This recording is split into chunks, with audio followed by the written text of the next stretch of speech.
St Mary, with traffic heading to the Devon County Show. That's the latest. You can stay up to date throughout the day by visiting our website, gbnews.com. This is GB News, Britain's news channel. So Meghan's launched her new lifestyle range, starting with jams. And It's called American Riviera Orchard. Apparently, it's been made from organic fruits grown in Meghan and Harry's Montecito gardens. If we can believe it, I reserve an air of scepticism. But she sent out 50 jars of this jam to influencers and celebrity friends in the hope of trying to boost some sales to her product. But it's ended up winning for King Charles because fans have gone to Highgrove website and King Charles's jam has sold out. So hang on, why did they go? Has gone through the roof. Why did they go to the Highgrove website? Well, I think it's a bit of a blow against Meghan because they're saying we don't want your jam. We're going to go and get the king. So it just shows how popular the king is. This is what she's always wanted. Her dream has been to be like this Gwyneth Paltrow style lifestyle guru. She's always loved Gwyneth's website Goop. When she set up the TIG, which was her website when she was still in Suits as a working actress, that was the brand, the style of brand that she was going for, was this Gwyneth style, New York elite, very princessy. So this is her chance now by trying to cash in on her royal title because she is now a duchess. So she's using that to try and elevate her brand. And she's really now trying to carve out herself as this new Martha Stewart. And she's coming out with the cooking show as well on Netflix. She's coming out with the cooking show. And she's, I mean, to be fair to Meghan, she has always tried to say that she's into healthy eating, organic food, cooking. But I don't see this being a success. It just will not happen for her because she's just burnt too many bridges. People just don't believe in her brand. They don't think she's authentic. So are you an actress? Are you a guru? Are you a duchess? Are you a philanthropist? Who are you, Meghan? Who actually are you? This is what we're asking. I don't think anyone knows. I don't think Meghan really knows who she is.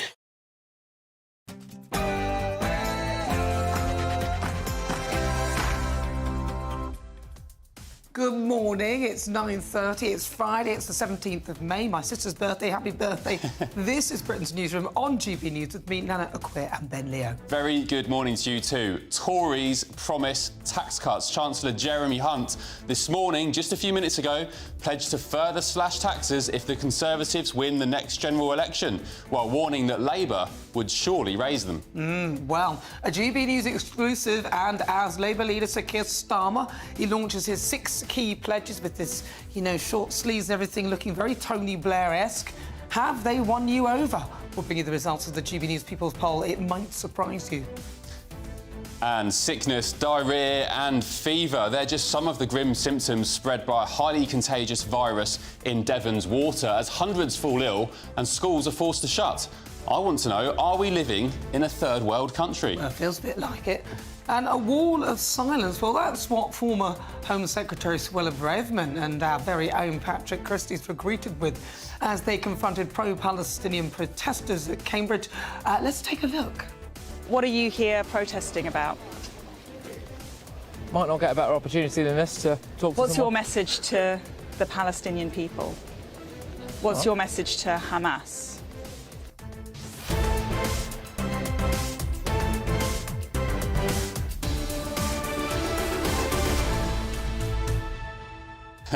And if you missed that last night on Patrick's show, a sensational and really quite sad bit of television, Suella Braverman, the former Home Secretary, going toe-to-toe at these camps down at Cambridge University. What do the students do?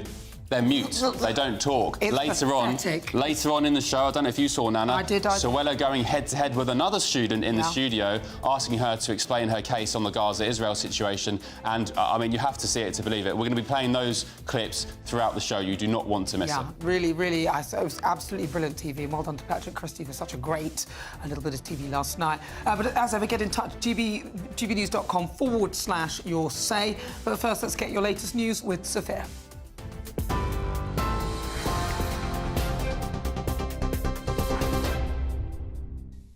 Nana, thank you. Good morning. It's 9:32. I'm Sophia Wensler in the GB Newsroom. The Chancellor has pledged additional tax cuts as he set out a dividing line with the Labour Party. He warned that Labour will be forced to raise taxes to pay for their spending pledges as he reiterated his own commitment to eliminating national insurance. The Chancellor spoke in London today, accusing his shadow, Rachel Reeves, of resorting to playground politics with her criticism of the high levels of taxation on UK households. When it comes to Labour policies on jobs, welfare reform and tax, the difference, if they are elected, will be profound and damaging for every family in the country.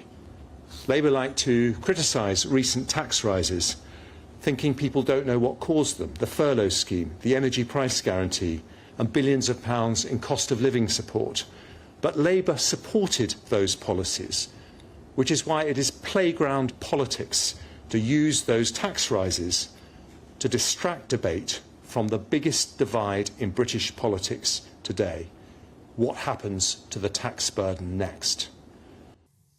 French police have shot dead a man who tried to set fire to a synagogue in the northwestern city of Rouen. It's reported that the man was armed with a knife and an iron bar and threw a firebomb inside the building before police shot him. Police were called at around 6:45 this morning after local reports of smoke seen rising from the synagogue. The mayor of Rouen said the attack on the synagogue did not just affect the Jewish community, but the entire city was battered and in shock. And South West Water says cow manure could have led to the outbreak of a parasitic disease in Devon that has led to dozens of people experiencing vomiting and diarrhoea. It is thought a damaged air valve in a pipe in a field containing cattle has been identified as the potential site of the outbreak. Bottled water has been handed out to residents as people have been told to stop using tap water for drinking without boiling it first, and schools have been forced to shut. And for the latest story, sign up to GB News Alerts by scanning the QR code on your screen or go to gbnews.com/alerts. Now it's back to Nana and Ben.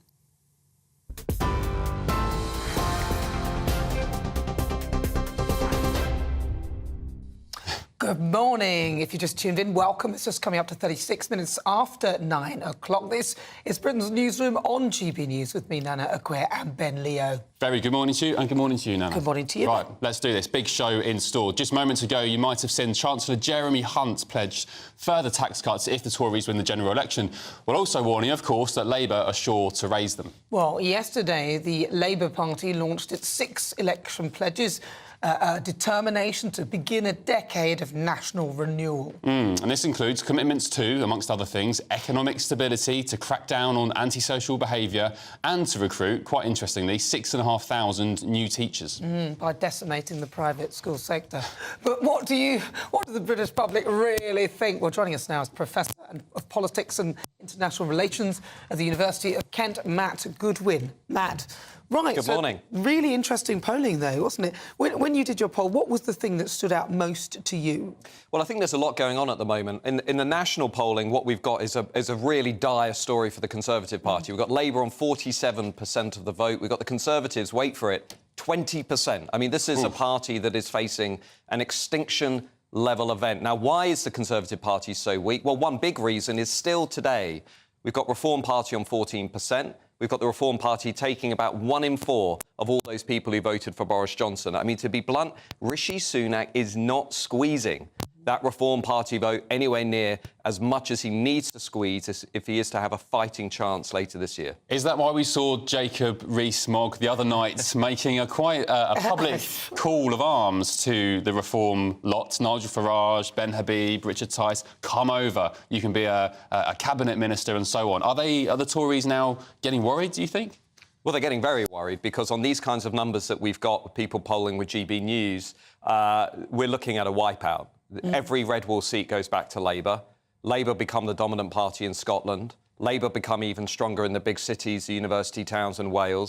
And so the Conservatives aren't really going to have many places to go. And if you look at that Reform Party vote, 14% nationally, well, assuming Reform Party gets something like that at the election, they're going to cost the Conservatives about 40 to 45 seats. They're going to finish second to often the Labour Party in lots of those red wall seats.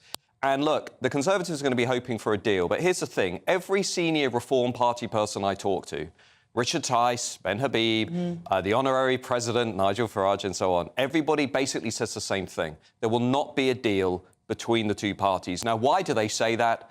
because of the memory of 2019, when they made that deal with Boris Johnson and then they got record immigration and out-of-control borders. But they shouldn't do the deal because the policies are quite different and Reform are sort of uber-conservative and Conservatives aren't. Now, when people were asked about Labour's 6 pledges, so what was that? The sticking to tough spending, NHS waiting lists, border security commands, small boats, and so on and so forth. People weren't really that impressed by them. No, absolutely. So what we've got, I think, are two conversations going on in the country. We've got sort of SW1 Westminster conversation, which is Labour's got itself together, we can trust Labour, they're competent, they're unified, they're slick. And then we've got what's going on out there in the country. And I think when lots of people are looking at Labour, yes, they're ahead in the national polls. But let me be really clear. There is no mass public enthusiasm for Keir Starmer and the Labour Party, no matter what data you look at. And on that question, do people trust Labour to deliver on the 6 pledges that they announced yesterday? 27% say they trust Labour. Only 27%. Yeah. About half the country is saying they don't trust Labour to deliver on those pledges. So what I think we've got is a sort of none of the above sentiment out there in the country. We've got a none of the above attitude out there in the country. Yeah. No, what do you reckon about this support? The polling shows that there is pretty much no support for these Palestine encampments and the protests going on. So regardless of what this student last night on Patrick's show said, who said to Suella Braverman to her face, and I'm actually disappointed Suella didn't bring her up with it, but she said there is nationwide support for Palestine, for these protests, for these encampments at universities. I think the problem with that is that, frankly, that person that she was talking to wasn't listening at all. And that worries me because, you know, I'm hoping that people are more sort of switched on about what's going on. I know students don't appear to be, but it does seem to be the British public are. And they're also not impressed with a lot of the stuff that's coming out on Labour, because I'm very concerned that literally there is no option other than Labour, which is why people are voting Labour. Is there a sense, though, Matt, that when it comes to people actually voting, that they will switch? Because Theresa May, I think she pointed out that don't worry about it. If she was 20 points behind, she then led a minority government and couldn't do anything in her little kitten heels, bless her heart. Are we not going to get people going to the polling booths, holding their nose, do you not think, holding their breath and having to vote Tory knowing what the consequences are? Well, the first thing I'd say is I'm not sure Theresa May should be giving anybody election advice. Somebody who almost put Jeremy Corbyn into number 10 and also took the Conservatives, don't forget, to 9% in those 2019 European Parliament elections. Look, yes, I think the Conservative vote will come back to some extent. I suspect the Reform vote will be squeezed a little bit. I think a lot of those apathetic Tories will think, hang on a minute, Labour doesn't have a plan for illegal migration, which, I mean, I've written about this on Substack. I don't really think Labour's plan's going to work. People are anxious about Labour on the economy. They're still anxious about Labour on legal migration. And Keir Starmer's leadership ratings, you know, they're nothing like Tony Blair's in 1997. Blair was on a net rating of +50. Starmer's +9. He's barely treading water. So I think what I'm saying is there is still a lot of anxiety out there in the country about the Labour opposition. Just how radical is the Labour Party? Just how much is it going to change our constitutional arrangements? You know, votes for 16, changing the House of Lords. You know, lots of things that I think people are instinctively a little bit nervous about. What's Labour's strategy for growth? We don't really have the answers yet to these questions. So I think the race will narrow. Now, if you take the local elections that we had only a couple of weeks ago, and you look at the national equivalent vote share from those, they suggest Labour's probably about 9 or 10 points ahead nationally, not the 20, 30 points that we're seeing. Now, that puts us in hung parliament territory, right? So if Labour fail to win an overall majority, then what happens? Then we're into a messy hung parliament. Because they may need to go into coalitions, you know, just say Reform or someone like that do really well. The Liberal Democrats, what's happened to them? Because they appear to be squeezed at the moment. Nobody's even talking about them. I mean, is their logo yellow or orange? Well, I think the problem for the Lib Dems is they don't have that niche issue. They don't have a very clear issue like they did perhaps during some of the Brexit debates. They're on about 9%. They'll have some recovery. They'll probably come back in somewhere between 20 and 30 seats. Reform Party, to be honest, they'll be lucky if they get 1 or 2 seats because they really need to be polling up into the 15 to 20% plus range to really be winning seats in Westminster. Now, that's not to say they won't cause a lot of damage to the Conservative vote, because they will. And look, I meet Reform voters every day. They're out there, they're talking to me on the tube and the trains and everything.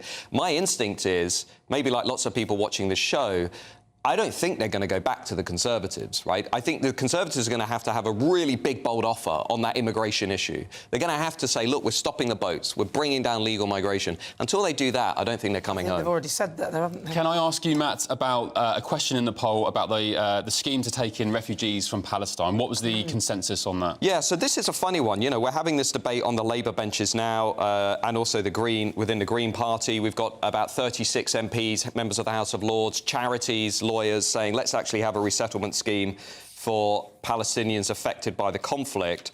Only 29% nationally say they would support that scheme. A much larger number, 42%, oppose that scheme. And I wrote about this morning, and I basically have set out the case for why. This is my personal view. I don't think Britain should be accepting refugees from Gaza, for the reason being that after taking so many Hong Kongers, people from Afghanistan, Ukrainians, there are also very real and present security challenges with refugees from Gaza, and let's just be frank about this. Yeah. Much of the polling that we've had from Palestine shows very high levels of support for Hamas among the population, and I'm putting myself in the shoes of members of Britain's Jewish community. How will they feel during this debate? And I think, you know, also we have to press neighbouring countries in the region, you know, Egypt, Jordan. There's a reason that those neighbouring countries don't take Palestinian refugees. Fine. Also, beyond that, I mean, where would they go? I think there's a question about where they go, but also, you know, Denmark in the early 1990s took a large number of Palestinian refugees, and there was a study which I wrote about this morning, and it shows what happened to those refugees, and a large number of them entered the prison system, became dependent upon welfare. It wasn't a success story, and I think, you know, we have to stop believing that we can save every person in every crisis around the world. We have to, I think, probably now have to start prioritising British people, British families, and say, actually, we've done more than our fair share in these crises. And looking at the polling, that's where most people... Yeah, and I'd also argue that when we are hospitable, we welcome people in who are in need. Most of the time, well, a lot of the time, it gets thrown back in our faces. Just look at the Palestine process every Saturday in London. So. I think probably what's irritating a lot of Brits is this narrative that Britain is kind of racist, intolerant, this kind of narrative that we've had post-Brexit. And I think for many Brits, you know, that is not their reality. That's not what they've been experiencing as we've opened the door to hundreds of thousands of people. All right, Matt Goodwin, thank you very much. Appreciate your expertise and your company this morning. Well, up next, as thousands of households in Devon remain without safe water due to parasitic contamination, I mean, you just couldn't make this up, but it's true. Welcome to Britain. Is this the last straw for the water companies? You're with Britain's Newsroom on GB News.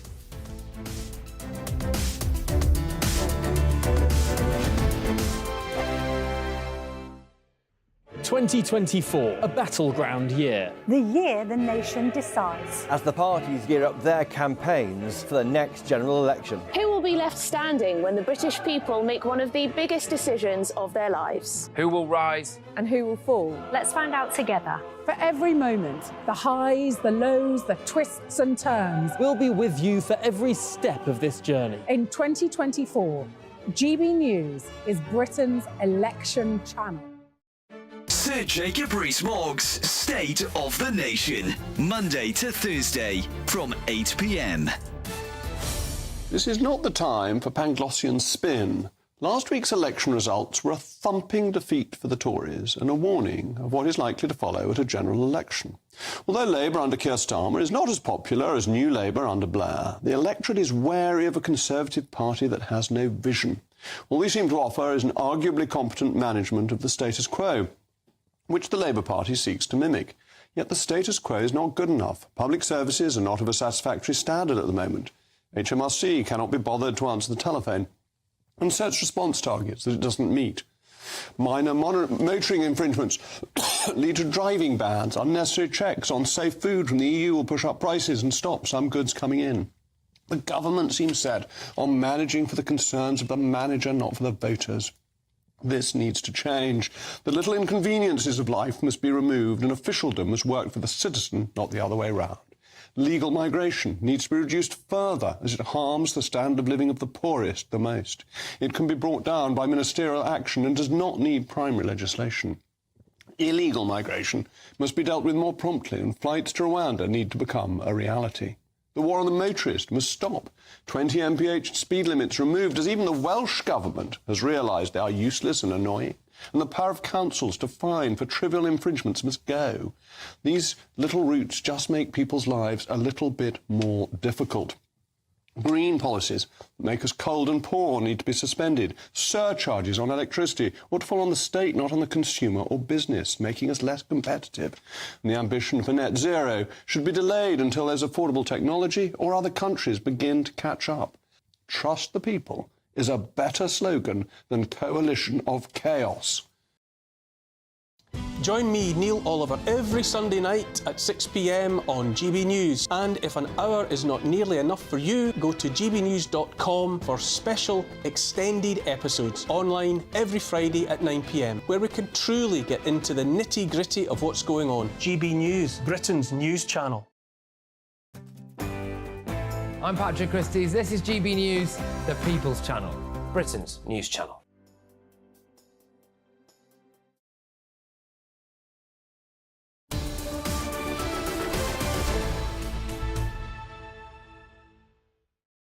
Hello, welcome back. It's 9:49 and you're with Ben and Nana on Britain's Newsroom on GB News. Now, you may have seen this yesterday. The boss of South West Water says she is truly sorry for the outbreak of a diarrhoea-type illness as the contaminated water supply crisis continues down in Devon. I bet she doesn't drink the water. Right, the companies say cattle manure could have led to the outbreak of the parasitic disease, as thousands have been told to stop using tap water without boiling it first. I want to know, Nana, what is this, a third world country? Well, here to explain more is Jeff Moody, who's down in Devon. Good morning, Jeff. I hope you've not been sipping the tap water this morning, but give us the latest. When are South West Water going to be concluding or fixing this problem? Well, they say it's going to take at least a week to get to the end of the problem. I'm outside Eden Park School. This is a primary school that was closed yesterday, although some students did arrive to do their Year 6 SAT tests. They came very briefly in the morning, but then they left shortly afterwards. The school's taken the decision to stay open today. We've just seen a van load of bottled water arriving for the children. Earlier on, I caught up with some of the parents as they arrived this morning, and many were saying that for some of them it was a very difficult decision to decide to send their children to school this morning. This is what they had to say to me. Very happy with it because they've got more than they need to drink in their bags. So. Yes, the school was closed yesterday, so we had 2 children off school and had to find alternative childcare, which was a pain, obviously, but it's the situation that we're in right now. So. Because of the water situation, we have taken precautions, and he's got his bottle of water as well. But it's a risk. Have they got clean water, or is it going to continue? Think about it for quite a while as to whether it was safe or not. But it says on the website that they've had a fresh water supply delivered. So, yeah. Well, South West Water say they are truly sorry for the situation and they're working round the clock to try and resolve it. They think they've found the source. They think that it's a faulty air valve which is on a farm near the reservoir. But that reservoir serves 40,000 people in the local area. Many people are sick. Only 22 diagnosed cases of Cryptosporidium. But there's at least 100 people who say they're suffering from chronic diarrhoea, and then once that diarrhoea passes, they then suffer from cramps, stomach cramps, that they say is comparable to childbirth. That's how ill people are. People have been queuing up round the block to get some free water. South West Water has been supplying bottled water to local residents. Hundreds and hundreds of cars were arriving all day yesterday, bumper to bumper, to try and get hold of this water. But some people complaining that that many elderly and vulnerable people and people that need care and attention haven't been able to get out of their houses. I was talking to one lady yesterday who says that she was an old lady who had walked for about 2 hours to try and get some bottled water just to have a drink. And meanwhile, people are getting more and more sick, and it's not just children, it's not just adults, it's pets too, and that is concerning a lot of people. Some people saying their cats are ill. Somebody said to me that they had a fish tank, and they refilled the fish tank the other day, and all of their fish had died. Meanwhile, people are getting really, really sick here. It's very uncomfortable and extremely painful. Oh, God, it's awful, isn't it? Thank you very much. That's Jeff Moody. Well, no, I've been getting sick for weeks and months with these water companies. I thought you were going to get sick of me, I was going to say. And you as well. Enough of you. No, I'm joking. No, not only just this incident, but for months and years, water companies in this country have been pumping water into the sea down where I live, all over the country, not just where I live. And I sound like a broken record. I've been banging on about this for months and months and months. I'm actually very angry at them because these people, the water company bosses, are taking millions in terms of their salaries, and there's a sort of rotating door between the staff of Ofwat and these water companies. So they know the rules, they know how to play the game, they know that when there's a lot of rainfall, they're allowed to have the discharges, and they've been discharging. I did a big piece on it for hours and hours and hours, which is like over hundreds of thousands of hours of raw sewage discharge into it. And it's absolutely disgusting, and I really think this is what I would do. I would sue them. Yeah, I would fine them to the very value that they are, and then I'd buy them back. They'd be worth just £1. Can you imagine a country swimming in its own filth? There is no bigger damning indictment of the state this country's in than a nation literally just paddling and swimming in its own raw sewage. It's absolutely vile. Well, listen, in reply, South West Water said, we are working with public health partners to urgently investigate the source. They don't even know where it's coming from. We apologise for the inconvenience caused and will continue to keep customers and businesses updated. OK. All right, still to come. As Jeremy Hunt says, Labour's plans will include tax rises as soon as night follows day. Are Sir Keir Starmer's plans up to scratch? We're also going to have more of that brilliant footage from Patrick Christie's show last night. Suella Braverman, the former Home Secretary, going toe-to-toe with Gaza protesters at Cambridge University. You do not want to miss it. Lots more coming up as well. This is Britain's Newsroom on GB News. Stick with us. A brighter outlook with Box Solar, sponsors of weather on GB News. Hello, good morning. Welcome to your latest GB News weather update. It's going to be a much warmer day for most of us today, but there will be a mix of sunshine and also some showers that could turn a little bit heavier later on this afternoon. But it's a bit of a cloudy start for parts of northern England, southern Scotland.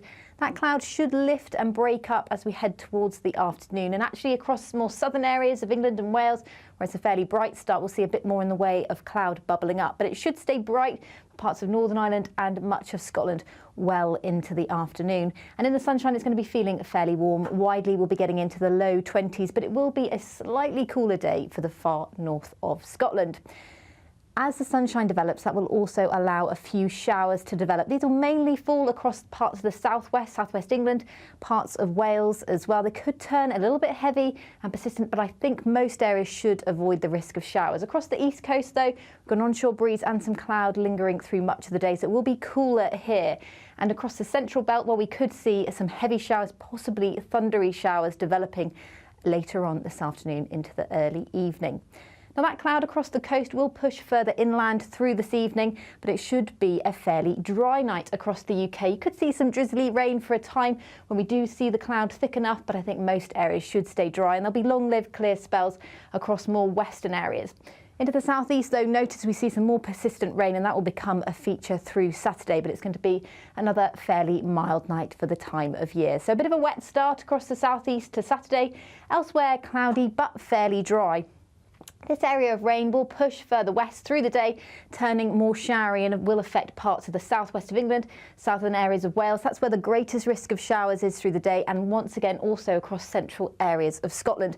But elsewhere, there'll be a mix of sunshine and showers through Saturday, and in the sunshine. The latest GB News travel.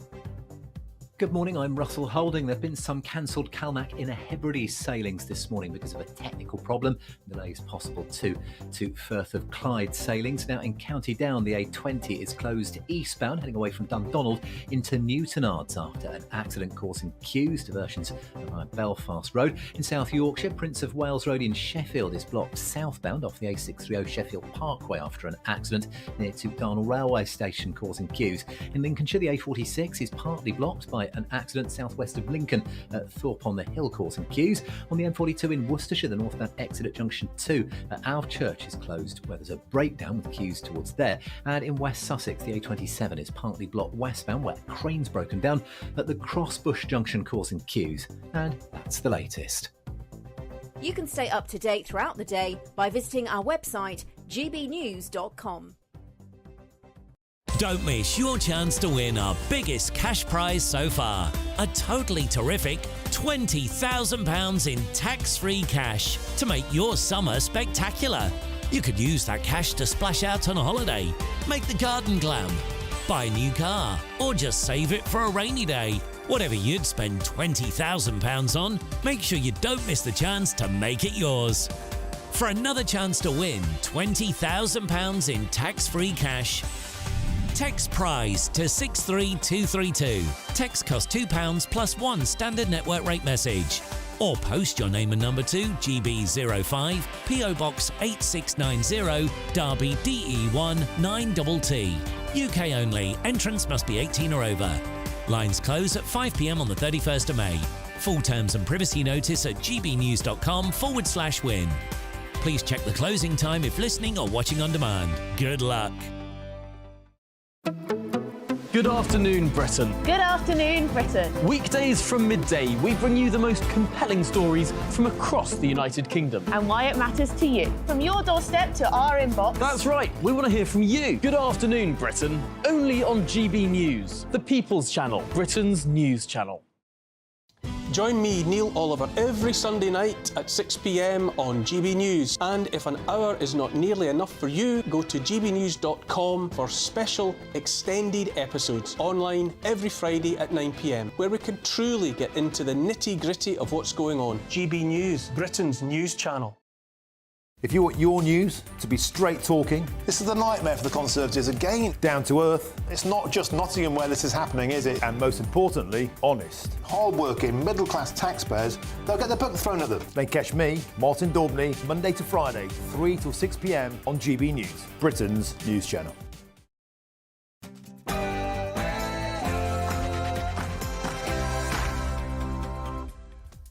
Good morning, it's 10 o'clock on Friday the 15th of May. This is Britain's Newsroom on GB News with me, Nana Akwe and Ben Leo. Very good morning to you. Tories promise tax cuts. Chancellor Jeremy Hunt pledges to further slash taxes if the Conservatives win the next general election, while also warning that Labour would surely raise them. And we've got a GB News exclusive as Labour leader Sir Keir Starmer launches his 6 key pledges. Have they won you over? We'll bring you the results of the GB News People poll, and it may surprise you. Sickness, diarrhoea, fever. And I'm not just talking about the 6 Labour pledges either. They're just some of the symptoms spread by a highly contagious virus in Devon's water as hundreds fall ill and schools are forced to shut. Are we living, Nana, in a third world country? It feels like it. And just breaking, French synagogue attack. Our home and security editor Mark White will have the latest as French police shoot dead an attacker who tried to burn down a synagogue in Rouen. And big boxing showdown. It's been called the fight of the century as Tyson Fury faces Alexander Usyk tomorrow to decide the first undisputed heavyweight world champion in 25 years. And a wall of silence. Well, that's what the former Home Secretary Suella Braverman and our very own Patrick Christys were greeted with as they confronted pro-Palestinian protesters at Cambridge. Have a listen. What are you here protesting about? Might not get a better opportunity than this to talk to What's someone. your message to the Palestinian people? What's your message to Hamas?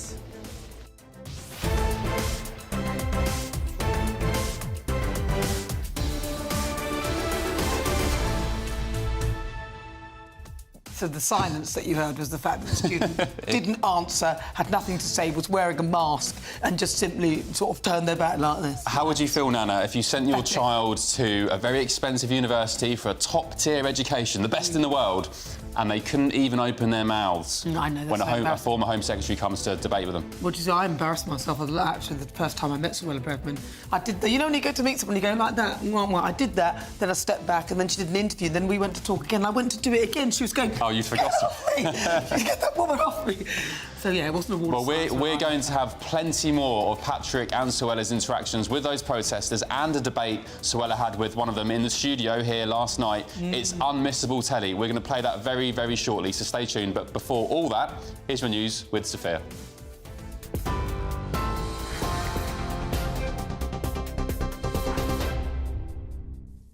Ben, thank you. Good morning. It's 2 minutes past 10. I'm Sophia Wensler in the GB Newsroom. The Chancellor has pledged additional tax cuts as he sets out a dividing line with the Labour Party. He warns that Labour will be forced to raise taxes to pay for their spending pledges as he reiterated his own commitment to eliminating national insurance.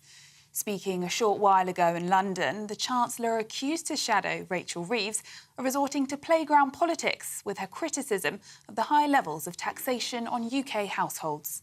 When it comes to Labour policies on jobs, welfare reform and tax, the difference, if they are elected, will be profound and damaging for every family in the country. Labour like to criticise recent tax rises, thinking people don't know what caused them, the furlough scheme, the energy price guarantee and billions of pounds in cost of living support. But Labour supported those policies, which is why it is playground politics to use those tax rises to distract debate from the biggest divide in British politics today.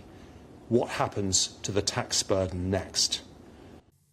South West Water says cow manure could have led to the outbreak of a parasitic disease in Devon that has led to dozens of people experiencing vomiting and diarrhoea. It is thought a damaged air valve on a pipe in a field containing cattle has been identified as a potential site of the outbreak. Bottled water has been handed out to residents as people have been told to stop using tap water for drinking without boiling it first, and schools have been forced to shut. Natural Sciences lecturer Dr. Christian Dunn says it's not just the fault of water companies. Companies get all the flack, but there's so many other issues at play here. You're talking about cattle manure there. So was the farmers around the area, were they following best practice when it comes to storing their manure? There's so many issues there which a water company has to face. And then when it goes wrong, it can go wrong in a very unfortunate way like this. And then the water company gets the flack, in many ways quite rightly. And we have to look at how our water companies are operating in this country, and we have to have a bit of a root and branch rethink about this, because it's clearly the water industry is clearly not operating how we want as a society and the environment wants as well. In other news, French police have shot dead a man who tried to set fire to a synagogue in the northwestern city of Rouen. It's reported that the man was armed with a knife and an iron bar and threw a firebomb inside the building before police shot him. Police were called at around 6:45 this morning after local reports of smoke seen rising from the synagogue. The mayor of Rouen said the attack on the synagogue did not just affect the Jewish community, but the entire city was battered and in shock. Teachers' workloads are increasingly difficult as they're being forced to handle their pupils' mental health and family problems. This is according to MPs who've been critical of the government's efforts to tackle staff shortages in schools.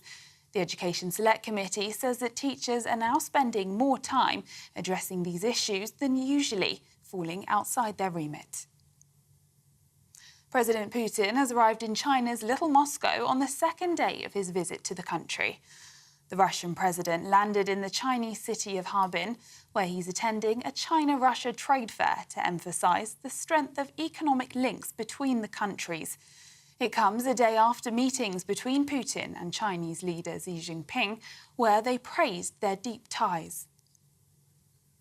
And Donald Trump's ex-lawyer, Michael Cohen, has been accused of lying about a hush money phone call to the ex-porn star Stormy Daniels.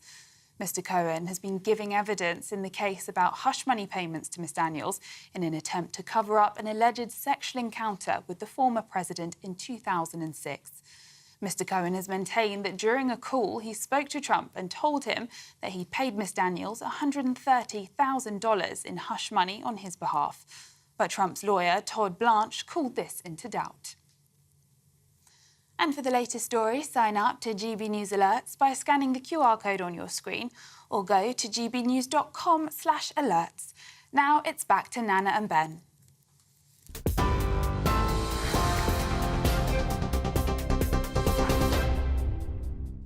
Thank you, Sophia. It's fast approaching 8 minutes after 10 o'clock this morning. This is Britain's Newsroom on GB News with me, Nana Akwe, and Ben Leo.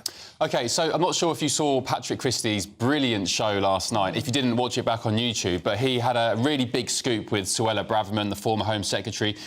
They both went down to these protest camps at Cambridge University. I mean, they're not just there. There are universities all over the country and, indeed, the world, plenty in New York and so on in America. But Suella and Patrick, they roamed the streets. They went to confront these protesters, to ask them about Gaza, their stance on Israel, and really just have an adult conversation about the situation that's embroiling the Middle East. This is what happened. What are you here protesting about? Might not get a better opportunity than this to talk to What's someone. your message to the Palestinian people? What's your message to Hamas? What's your message to Israel? No? OK, well, look, let's, No comment? hey, look, we can just keep walking, can't we? Hi, I'm Suella. I'm keen to find out your views and what you're protesting about. Nothing at all? No? Interested in why you're covering your faces. Is it a COVID or a health measure? No comment. I'm really keen to hear what your message is to Israel. No. Nothing. Interested to hear your message to Hamas. No comment. Okay. Do you think the hostages should be released now? Very nice. I'm Suella. Can I ask you what your message is to Israel? Yep. Right. Can I ask you what your message is to Hamas? Silence. It's just pathetic, isn't it? These are the great minds at Cambridge University who are unable to converse when asked very simple questions about why they're protesting. I mean, you've got Suella Braverman in front of you where you could effect change or have a conversation and be mature and adult about it. They're behaving like pathetic children, spoiled, precocious so kids. embarrassingly low grade. Imagine being a parent and sending your child to perhaps one of the best universities in the world, and you can't even debate your cause or speak out and outline why you think your argument is correct. I loved Suella's barb there where she said, why are you wearing masks? Are you scared of COVID or something? In actual fact, they're wearing masks because they're so embarrassed about their stance. They can't back up their arguments and they don't want to be identified. I know why they didn't answer the questions, because they would have embarrassed themselves with their ignorance of the situation. That's the problem. Most people at these protests, when you actually come down to it, ask them the specific questions about the situation in Israel and Gaza, they don't really know the detail. And do you know what? It does nothing for their argument, because there are plenty of people who sit on the fence. They're not so tribal, they're not pro-Israel, they're not pro-Palestine. They're still open to hear arguments. And when you just have one side who doesn't want to engage in adult debate and conversation, you're not doing anything for your side of the argument, much like Just Stop Oil. Well, that's how wars begin, isn't it? Yeah. Lack of communication. We're going to have plenty more of that and Suella's debate with another student in the studio last night, later on in the show. So there's plenty more clips to come, so stay tuned for that. Well, just breaking, though, France's Interior Minister has announced the country's police have shot and killed an armed suspect in Rouen after the man attempted to burn down a local synagogue. The suspect was carrying a knife and an iron bar when an officer fatally shot him. His identity, though, and the motive are currently unclear. So our Home and Security Editor, Mark White, joins us now with the latest details. Mark, sounds like a terrifying attack. Is it, I mean, fairly obvious, I guess, but has it been identified yet as anti-Semitic? I think it's clear that this was an anti-Semitic attack. He had targeted this synagogue with a petrol bomb, standing on a bin to get access to a window, threw that petrol bomb inside, caused a lot of damage to the synagogue itself. The police and fire service were alerted to reports of smoke billowing from the synagogue. When the police arrived on the scene, this suspect was still there on a wall outside the synagogue. Apparently, according to officials, had then tried to rush the police officers with this iron bar and a large knife. One of the police officers backed off initially, but then opened fire multiple times and shot this suspect dead. He's been congratulated, the officer concerned, by Gérald Darmanin, the Interior Ministry, for his prompt actions. And now what we will have is the slow-time investigation into exactly who this individual was, what his background, potential affiliations were, and of course whether there is any wider threat out there. We know there has been an increase in anti-Semitic attacks in France and indeed across Europe since the October 7th attacks last year. France itself is already on the highest state of terror alert, leading up to a very big year in France with the Olympics that are taking place in the summer. So some real concerns about the potential for terrorist incidents during the Olympic period. So this will do nothing to calm those concerns as the Interior Ministry and the police try to determine exactly who this individual was. And in terms of obviously determining who he is or was he known to them as somebody who had any connections to terror, or did they literally know nothing about him? Was he just a rogue, in their view, a rogue terrorist, as it were? So this incident happened at 6:50 in the morning local time, so about 4:50 in the morning UK time. They've had a few hours. I'm sure by now they will know who this individual is. You know, these people very rarely work in isolation. They're on a journey often in offending behaviour. So I'm sure that, you know, there would be fingerprint evidence that perhaps would identify him. People carry, of course, mobile phones and their wallets or whatever they do that allows the authorities to identify them. So then what happens is that the police then go to the home address linked to that individual, addresses linked to people that know him, relatives, associates and alike, as they gather together as much evidence as they can about just who this person was and whether there was a wider, more worrying motivation here that may involve others. France has the largest Jewish population in Europe. It's the third largest Jewish population in the world. Israel, of course, the United States, then France. So a very significant Jewish population in that country, very concerned about the uptick in anti-Semitic incidents. There are added security precautions outside a lot of synagogues. Clearly, in the middle of the night, the early hours of the morning, that security detail would not have been there as far as we know. But across Europe, synagogues have tightened up their security because of the real concerns that they have. Not just synagogues, of course, schools and other places where the Jewish population might attend. I'm just reading here, Mark, as well. Apparently, Rouen, this place in France, is that how you pronounce it? Places of worship have come under attack there before. So 8 years ago, a priest was fatally stabbed there while leading a church service. Yes, Rouen, and in France in general, is no stranger to attacks on religious institutions and individuals. I remember being down in Lyon after another attack there in which a priest was murdered. So it, you know, has seen its fair share of violence in France. Yeah. But as I say, we await to see exactly who this individual was and what they can find out about him. I'm sure will be released as the day progresses. OK, Mark, thanks very much. And also, yeah, tributes to the police officer who intervenes there. We see it time and time again with these attacks. There's always a great story about a very brave policeman or policewoman. We saw it in Sydney during the shopping mall attack, that lone female copper who tackled the gunman. Was it a gunman in Sydney? I can't remember. By herself. It was a knifeman in Sydney. She shot him dead. But what happens, of course, is often these individuals are looking to be martyred themselves. So they run forward. If they can kill or injure a policeman, they will do that. But at the very least, they certainly want to be shot themselves. So they got their wish. Yeah. OK, Mark, thanks very much. Well, of course, this morning we had the speech, Chancellor Jeremy Hunt, and he hit back at Labour's 6 election pledges, saying the party would put taxes up as sure as night follows day. The remarks follow a set-piece shadow cabinet event in Essex yesterday in which Sir Keir Starmer promised to rebuild Britain with Great British Energy, new teachers, cutting NHS waiting lists and cracking down on antisocial behaviour. Well, joining us now is our political correspondent, Olivia Utley. Olivia, so how was Jeremy Hunt's speech received?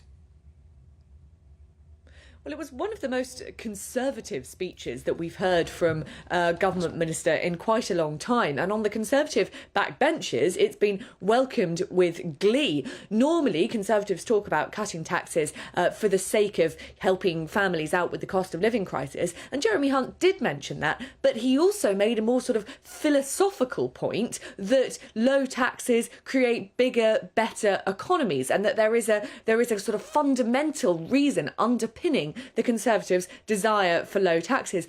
Obviously, that's quite a difficult message for the Conservatives to convey, given that over the last 5 years we've seen huge tax rises under a Conservative government. And as we all know, the tax burden is now the highest it's been since the Second World War. But Jeremy Hunt tried to make the point that while Conservatives are prepared to raise taxes in emergencies like a pandemic or an energy crisis, they also believe that tax rises should be temporary and that eventually taxes should come down. Whereas, he said, Labour raises taxes because it sees high taxes as the key to a more progressive future. Well, that's the sort of, blood red conservative message, true blue, I should say, conservative message that backbenchers have been calling out for a long time now. But is it just too little, too late? We are now just a few months off from a general election, and Jeremy Hunt defended the Conservatives' record over the past 14 years. Again, something that we don't often hear from Conservative ministers, but it is quite difficult to square the circle of Conservatives want low taxes with the fact that taxes have been rising for the past 4 years. And Olivia, Jeremy Hunt said Labour had a £38 billion black hole, which they hadn't detailed how they were going to fund. He said, do you want more growth or less growth? Do you want prosperity or poverty? Is that going to cut through to the electorate, do you think? Well, I think we are going to hear a lot more from Jeremy Hunt and the Conservatives about this black hole in Labour's funding plans over the next few weeks and months. The Conservatives have said that they're going to produce some sort of document which details all of the black holes in Labour's funding plans. Will it cut through? I mean, I think the idea of high taxes does cut through to the public, and Jeremy Hunt seized on Keir Starmer refusing to say that Labour wouldn't raise taxes. He said that he would keep, Starmer said that Labour would keep taxes as low as possible, but stopped short of saying that he wouldn't raise them. These black holes in funding, I think, do sort of alarm people. If the public believes that Labour hasn't really thought this through, that Labour isn't really ready for government, which actually some of our polling bears out today, then perhaps it will have a bit of cut through. But obviously the Conservatives are trailing so far behind in the polls at the moment that even a few percentage points increase won't make too much of a difference. OK, Olivia, Ali in Westminster, thanks very much. Right, well, still to come, our panel will be here to discuss the top stories of the day. That's the Britain is talking about. This is Britain's Newsroom on GB News. Stick with us, back in a tick.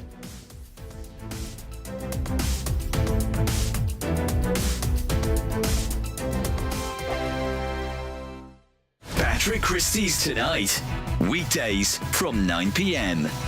More than 21,000 asylum seekers have gone missing in Britain over the past 5 years. The real number, by the way, will be much, much higher.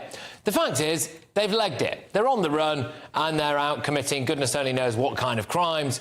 But that's not the official line. Do you want to know what the official line is? So do we now know what's happened to the remainders who have no legal basis on which to still be in the United Kingdom? The Home Office, through our different mechanisms of tracing people, are continuing to seek to trace them. So when people do disengage, and I think that's a more accurate word than gone missing, when people do disengage from us, we respond to that. They've not disengaged, Mr. Cleverly.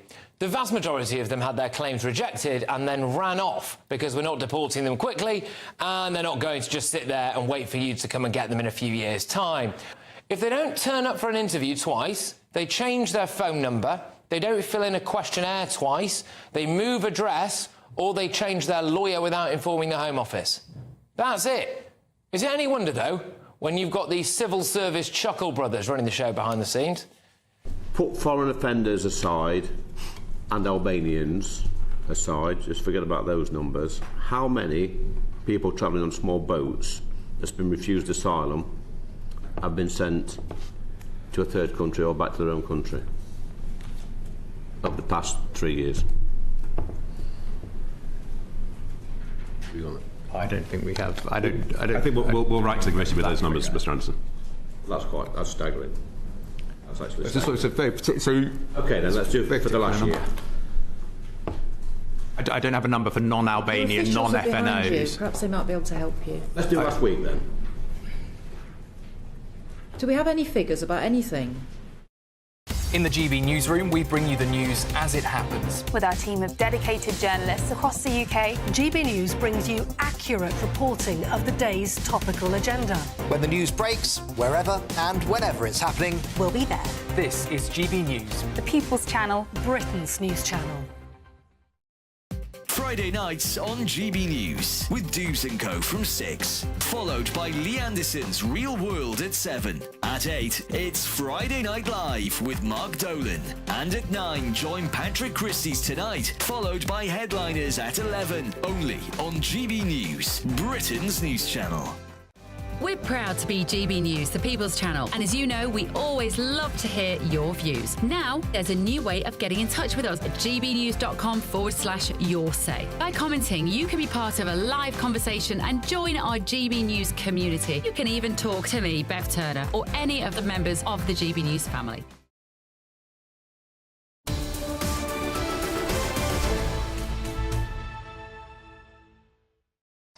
Welcome back. It's 10:23. You're with Ben and Anna on Britain's Newsroom on GB News. Emails flying in, not least about Patrick Christie's great scoop last night with Suella Braverman and the Gaza protesters. Dickie, good morning. You say any students with a Cambridge degree will find it very tough in the jobs market after this, except in the civil service. What other employers will go near them, knowing this is the way they behave and the trouble they're likely to bring with them? Interesting. Well, Dean said, well said, Nana. Idiotic protesters making themselves look stupid, had a chance to discuss their views, but no, get over yourselves. You are only achieving two things.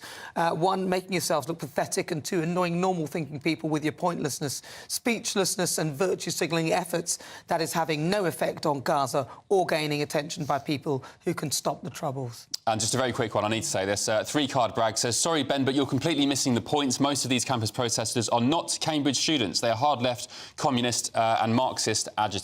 Well, there we go. We're joined now by political commentators Emma Webb and Matthew Stadlen in the studio. But first, her former Home Secretary, Suella Braverman, she clashed with pro-Palestine student Fiona Lally on GB News last night. Let's take a look. What Israel is doing is a genocide, and is moving towards a genocide. Let's stick to and facts I think here. that, and I think, OK, let's stick to facts. That is actually... 40,000 people dead. Fine. More than that, injured. Millions of people displaced. There is no evidence for a genocide. No evidence. Second thing I would also say is that... Is that real? We're going back to the marches. Now... the issue of the march is, of course, everybody has the right to peaceful protest and expressing their views. But what we have seen, and I'd be interested in your views, is anti-Semitism. We've seen from the river to the sea, Palestine will be free.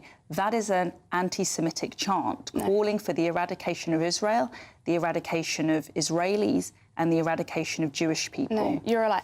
You're a liar. on every single one of these mass protests, right, there is a huge Jewish bloc. In all of these encampments, the encampments that you went to today, even in Cambridge, talking about all this kind of stuff, the Cambridge group, Cambridge Jews for Justice, they said, you are weaponising their identity to promote a culture war. And that's all this is, because you've got no actual real policies or statements or anything to offer people in this country. Let's be honest, the reason you're here and the reason you went today is because you want to be the leader of the Tory party.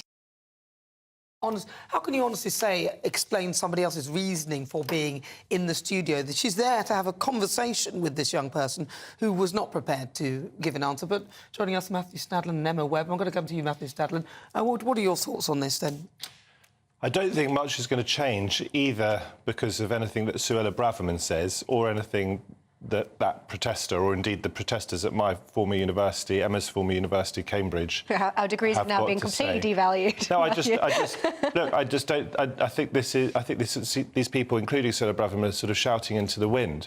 The idea that either Netanyahu or Hamas are going to be paying attention to debates on GB News or what Cambridge students are doing outside some of the famous old colleges is for the birds. Of course, Netanyahu is ruthless, and Hamas is a death cult. But what do you make of that student? You used to go to Cambridge, did you? Mm-hmm. She seems highly articulate to me. Really? You're not embarrassed by her performance? Because she resorted to insults, she said you're a liar, she called her racist, and she really had no foundation to her argument. If she believes that Suella Braverman is lying, then this is a free speech channel, isn't it? And what about her comments about Jewish people? There are lots of people on the marches and they're not afraid. Most Jewish people I know wouldn't set foot anywhere near any of those protests or marches. My uncle is Jewish. Completely, fully Jewish, parents Jewish refugees. He's been on 2 of the marches and he didn't feel threatened. Did he look... Now, there is a question... Was he wearing, things that would be identified as Jewish? It is true that there are identifiably Jewish people on the marches. What I think is... Let me just... What we've seen... I am also Jewish, so let me just answer the question. So, I don't feel threatened in my hometown at all, and nothing will ever shift me from London, which is where I've been born and bred. And I'm very proud both to be Jewish, to be British, to be English, and also to be a Londoner. But very briefly, have you been on one of these marches? Have you been on? No, I haven't. Right. But that's not because I'm scared. Is it not? No, it's because I know that there is inevitably going to be some anti-Semitism on those marches. Right, and we're now getting to the point. I've been very clear. I've argued from the beginning we have to protect freedom of speech, the right to free expression, but where there are examples of anti-Semitism on these marches, the police must clamp down on them. That's not inconsistent. So what you're saying is she was lying because she said there was none of that at the march. You just said there was. Emma, what do you make of that young lady's debating skills? I don't want to talk about the wider conflict just yet, but the fact that she's taken the time to come into the studio, she has a cause she's very passionate about, and for me, all it seemed to result in was her name-calling Suella Braverman. Yeah, so I think, given the way that as we saw in a clip earlier on the show, that when Patrick was walking around with Suella in Cambridge, and they've parked themselves on the lawn of King's, which is famously known for being a bit of a communist college. I think they used to have a hammer and sickle up behind their bar. So some of them might be Cambridge students. And when I was there just over a week ago, they did have a sign up that said that there were Jews for Palestine or something to that effect. They weren't willing to engage with her. So kudos to this girl for being willing to come on the channel and actually have a discussion with Suella. But she did immediately attempt to just simply close it down by accusing her of being a liar, pulling out the "you're a liar" card. I didn't think that she was particularly articulate. I didn't think she put across a particularly strong claim. She was just making statements and not really engaging with what Suella was saying. But at the same time, I don't think necessarily Suella did as robust a job as she could have done in pushing back against that.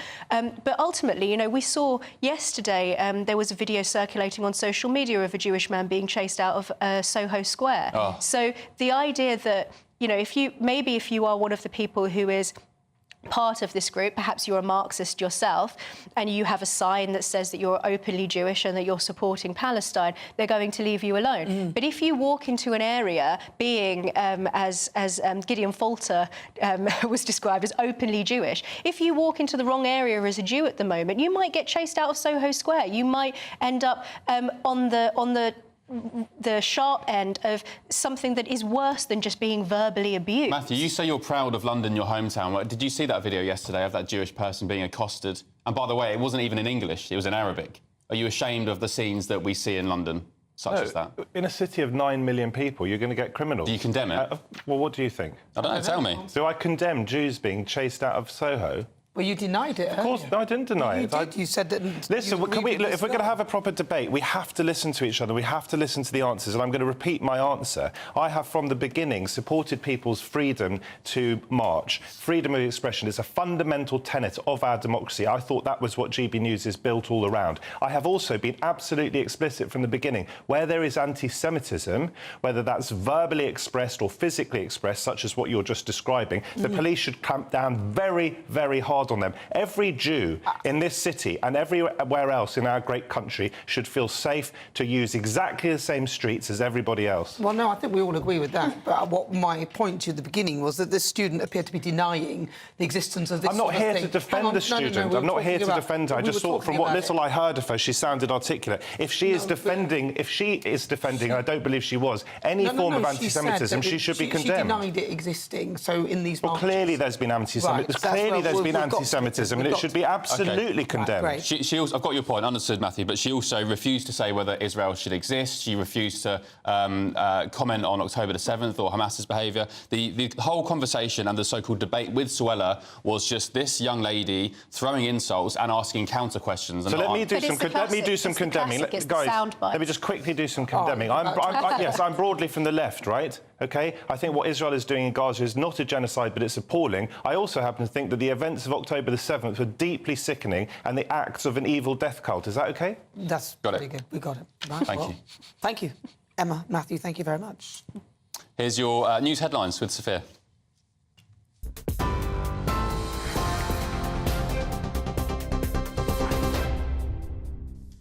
Ben, thank you. It's 10:32. I'm Sophia Wensler in the GB Newsroom. The Chancellor has pledged additional tax cuts as he sets out a dividing line with the Labour Party. He warned that Labour will be forced to raise taxes to pay for their spending pledges as he reiterated his own commitment to eliminating national insurance. The Chancellor spoke in London today, accusing his shadow, Rachel Reeves, of resorting to playground politics with her criticism of the high levels of taxation on UK households. When it comes to Labour policies on jobs, welfare reform and tax, the difference, if they are elected, will be profound and damaging for every family in the country. Labour like to criticise recent tax rises, thinking people don't know what caused them, the furlough scheme, the energy price guarantee and billions of pounds in cost of living support. But Labour supported those policies, which is why it is playground politics to use those tax rises to distract debate from the biggest divide in British politics today. What happens to the tax burden next? French police have shot dead a man who tried to set fire to a synagogue in the northwestern city of Rouen. It's reported that the man was armed with a knife and an iron bar and threw a firebomb inside the building before police shot him. Police were called at around 6:45 this morning after local reports of smoke seen rising from the synagogue. And South West Water says cow manure may have caused an outbreak of a parasitic disease in Devon that has led to dozens of people experiencing vomiting and diarrhoea. It is thought a damaged air valve on a pipe in a field containing cattle has been identified as a potential site of the outbreak. And for the latest stories, sign up to GB News Alerts by scanning the QR code on your screen or go to gbnews.com/alerts.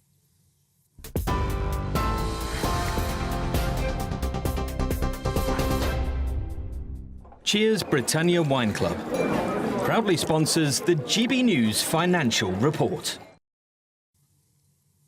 And here's a quick snapshot of today's markets.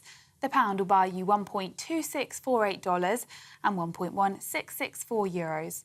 The price of gold is £1,885 and 28 pence per ounce. And the FTSE 100's at 8,414 points. Cheers Britannia Wine Club proudly sponsors the GB News Financial Report.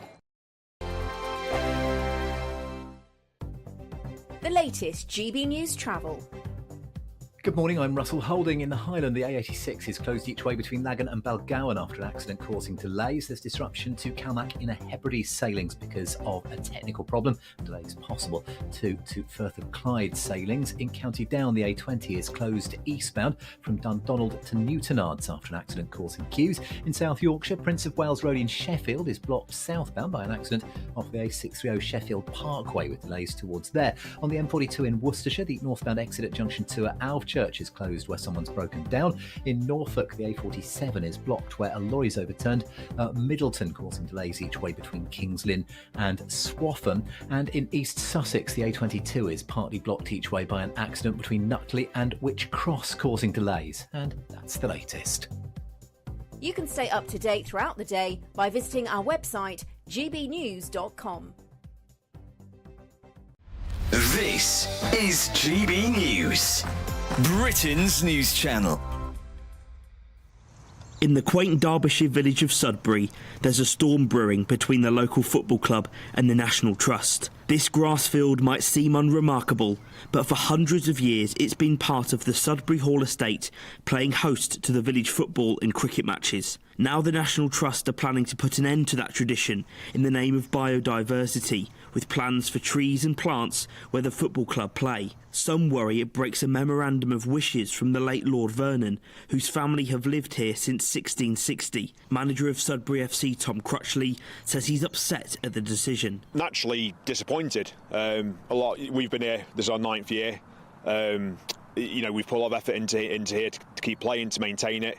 I'm from the village originally, so personally it was, it is very upsetting. MP for Derbyshire Dale Sarah Dines says the National Trust aren't respecting the history of the site. I feel they're trampling over the wishes of historic owners who gave up this wonderful site for the nation. And for over 100 years, people have played football and cricket here. It's incredibly sad. Incredibly sad. And it's against the wishes of a lot of people locally who've written to me from the village. Sudbury Hall lives under the branding of the Children's Country House, a decision which Dines says is disrespectful to the history of the estate. I mean, this is fake to make it into a children's theme park. It's almost a reimagining, and in fact, that's the very words it says on their website. The house is reopened, it's been reimagined. I don't want our heritage to be reimagined. I think the National Trust has been captured by people who have different ideas than most people in this country. Whilst the public will still be able to roam these historic grounds, the village feels like a legacy is being snatched away. Jack Carson, GB News, Sudbury.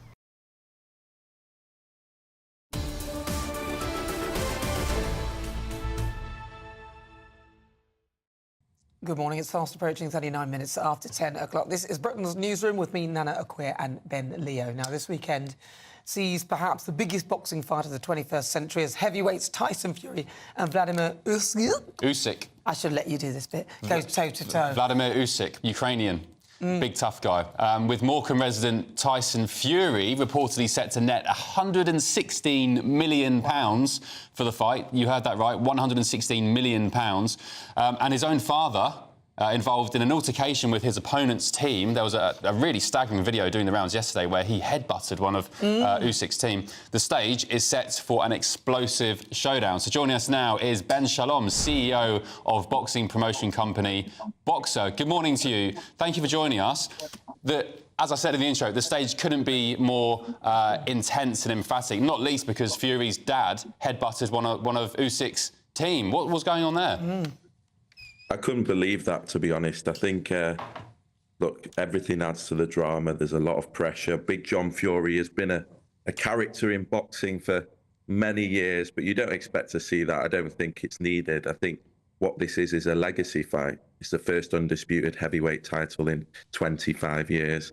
It's a Brit. It's Tyson Fury. It's British boxing on the centre stage all around the world. And I think that's what really needs to be celebrated here. This is a legacy event for British boxing. Yeah. So who was the last... Sorry, Nana. Who was the last undisputed heavyweight champion? Was it one Lennox Lewis? It was Lennox Lewis, yes, another Brit. And here we are 25 years later, and I think Tyson Fury will have been 11 years old, 12 years old at the time. I think that was 1999, and here we are 2 days away from the biggest fight. But British boxing is absolutely booming at the moment, and it's amazing to see. It's amazing to be involved, and I think this event can take it to another level.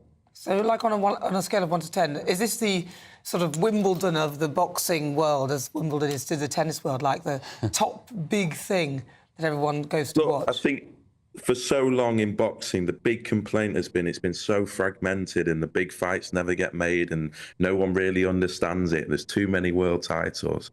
And so for everything to come together, for all the world titles to be on the line, it happens rarely in other divisions, but definitely very rarely in the heavyweight division, which is the marquee division. So this is absolutely enormous. And I think we've seen over the past year or two, British boxing just get bigger and bigger and bigger. I mean, we had a British heavyweight title fight in March, sell out the O2. We have a domestic world title fight at Selhurst Park on Crystal Palace on June the 15th, selling out there as well. And it goes right to the very top. Tyson Fury now at the top of the hill in the heavyweight division. As I said, having the first unification in God knows how long. It's a very exciting time for the sport. This fight, of course, is being held in Saudi Arabia, which perhaps explains why the prize purse is, so big. In terms of the two boxers, Tyson Fury, the Brit, Usyk, the Ukrainian, who do you think is going to win, Ben? What are their pros? What are their cons? Look, you always have to go with the Brit. I think Tyson is the bigger man. Everyone in boxing, there's a long historic saying in boxing that a good big man always beats a good little man. On this occasion, however, you're in there with Alexander Usyk, former gold medalist, former unified champion at cruiserweight division, made Anthony Joshua look very average on 2 occasions, this guy. And so I think we're going to have to see a career best performance from Tyson Fury. It really is a 50-50 fight, but you have to go with the Brit. And what kind of fairy tale would it be for Fury to win? Because, of course, he's achieved so much. And bearing in mind his history with mental health, he's been open about the fact he tried to kill himself on many occasions, once describing how he was driving his Ferrari at 120 miles an hour straight into a wall, and he only stopped himself at the last minute. I mean, for me, he's a really quite exemplary, inspirational bloke. To pick yourself literally off the canvas of life like that and to come and do what he's done is incredible. What would this mean for him to win against Usyk and become the undisputed heavyweight champion of the world? Yeah, it's the pinnacle. It's the ultimate comeback story. As you said, from where he was at, that's what boxing is. It's about getting yourself back up. It's about going again. He's shown it time and time again. But similarly, Alexander Usyk, his country is at war right now. And he's in this ring fighting for his country. He's been back there. He's been helping the army. Both of them inspirational. I think that's with boxing. It creates these characters that come from nothing, that have to fight very literally to the way to the top. And now both of them, are sitting one day away from history. And whoever wins, will deserve it. And may the best man win. And hopefully we get a fair fight tomorrow night. How much is the full prize fund then? If you win, you get, 116 million. If you lose, what do you get? Well, they're fixed purses. In boxing, very rarely are the win bonuses. So Tyson Fury, whether he wins or loses tomorrow night, will be taking away that prize money that you said. I've never seen anything like it. Really? I mean, what's Usyk getting, Ben? Yeah, so what you're talking... I'd expect him to be getting about 75% of what Tyson Fury is getting. Wow. So you're talking a near enough £200 million fight, which is unheard of. One sporting event generating that much money for two individuals. It's eye-watering. That's just what's going on at the moment over there in the Middle East, and the money coming into sport is incredible. And, the athletes are benefiting. That's what you get with the oil money, liquid gold. That's why all the top footballers are going there, the football leagues, all the big fights are there. Well, listen, thanks, lucrative. Ben. Yeah, interesting fight. It should be a good one to watch. Right, thanks, Ben. Up next, after the 1-year anniversary of a 2-year-old being airlifted to hospital, we'll be speaking to the family about what such a vital service means to them. That's the air ambulance. You're with Britain's Newsroom on GB News. Hello, good morning. Welcome to your latest GB News weather update. It's going to be a much warmer day for most of us today, but there will be a mix of sunshine and also some showers that could turn a little bit heavier later on this afternoon. But it's a bit of a cloudy start for parts of northern England, southern Scotland. That cloud should lift and break up as we head towards the afternoon. And actually across more southern areas of England and Wales, where it's a fairly bright start, we'll see a bit more in the way of cloud bubbling up. But it should stay bright for parts of Northern Ireland and much of Scotland well into the afternoon. And in the sunshine, it's going to be feeling fairly warm. Widely, we'll be getting into the low 20s, but it will be a slightly cooler day for the far north of Scotland. As the sunshine develops, that will also allow a few showers to develop. These will mainly fall across parts of the southwest England, parts of Wales as well. They could turn a little bit heavy and persistent, but I think most areas should avoid the risk of showers. Across the east coast, though, we've got an onshore breeze and some cloud lingering through much of the day, so it will be cooler here. And across the central belt, where we could see some heavy showers, possibly thundery showers developing later on this afternoon into the early evening. Now, that cloud across the coast will push further inland through this evening, but it should be a fairly dry night across the UK. You could see some drizzly rain for a time when we do see the cloud thick enough, but I think most areas should stay dry, and there'll be long-lived clear spells across more western areas. Into the southeast, though, notice we see some more persistent rain, and that will become a feature through Saturday, but it's going to be another fairly mild night for the time of year. So a bit of a wet start across the southeast to Saturday. Elsewhere, cloudy but fairly dry. This area of rain will push further west through the day, turning more showery, and it will affect parts of the southwest of England, southern areas of Wales. That's where the greatest risk of showers is through the day, and once again also across central areas of Scotland. But elsewhere there'll be a mix of sunshine and showers through Saturday, and in the sunshine it won't feel too bad at all. Have a great day. Bye-bye. Every Saturday, 10 till 12, we'll bring you all of the news that you need to know. We'll also remind you that there is so much to smile about. It's my favourite time of the week. I get to relax, enjoy some light-hearted stories, and let Ellie teach me about fashion too. That's Saturday Morning Live, every Saturday, 10 till 12. Only on GB News, Britain's news channel. I'm Jacob Rees-Mogg, and this is GB News, Britain's news channel. Join me, Neil Oliver, every Sunday night at 6 p.m. on GB News. And if an hour is not nearly enough for you, go to gbnews.com for special extended episodes online every Friday at 9 p.m, where we can truly get into the nitty-gritty of what's going on. GB News, Britain's news channel. I'm Nana Acquia. This is GB News, Britain's news channel.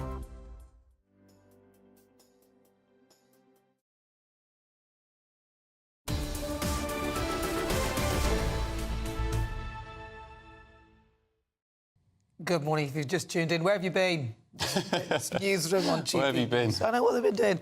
Right, but it's the 1 year anniversary of a 2-year-old baby burning himself with a tea and being airlifted to hospital.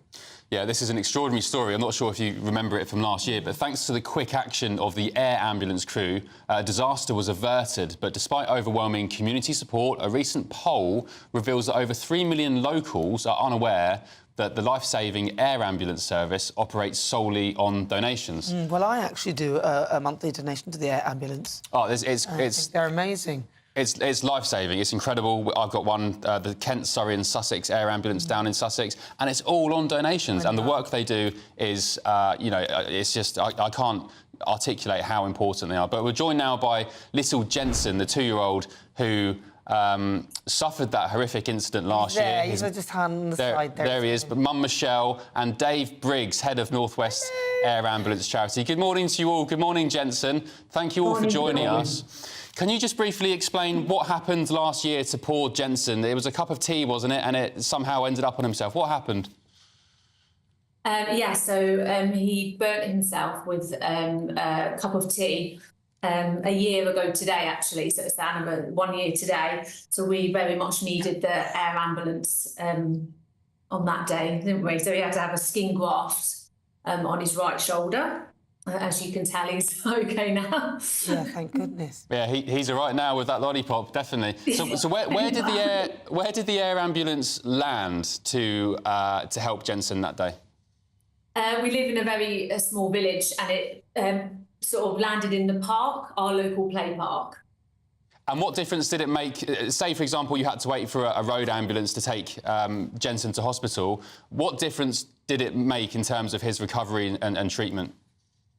It was just the speed that they came here. So when it happened, we saw a helicopter flying over our house, and we were like, that can't be for us, surely. That's the speed that it got to us was ridiculous. And then when it can't be for us, and then when we saw it land in the village, we're like, oh, maybe it is. And then they came running down like heroes. It was like something out of a movie, really, running down the street to our house. And within sort of 20 minutes, half an hour, we were in the helicopter flying to Manchester Hospital.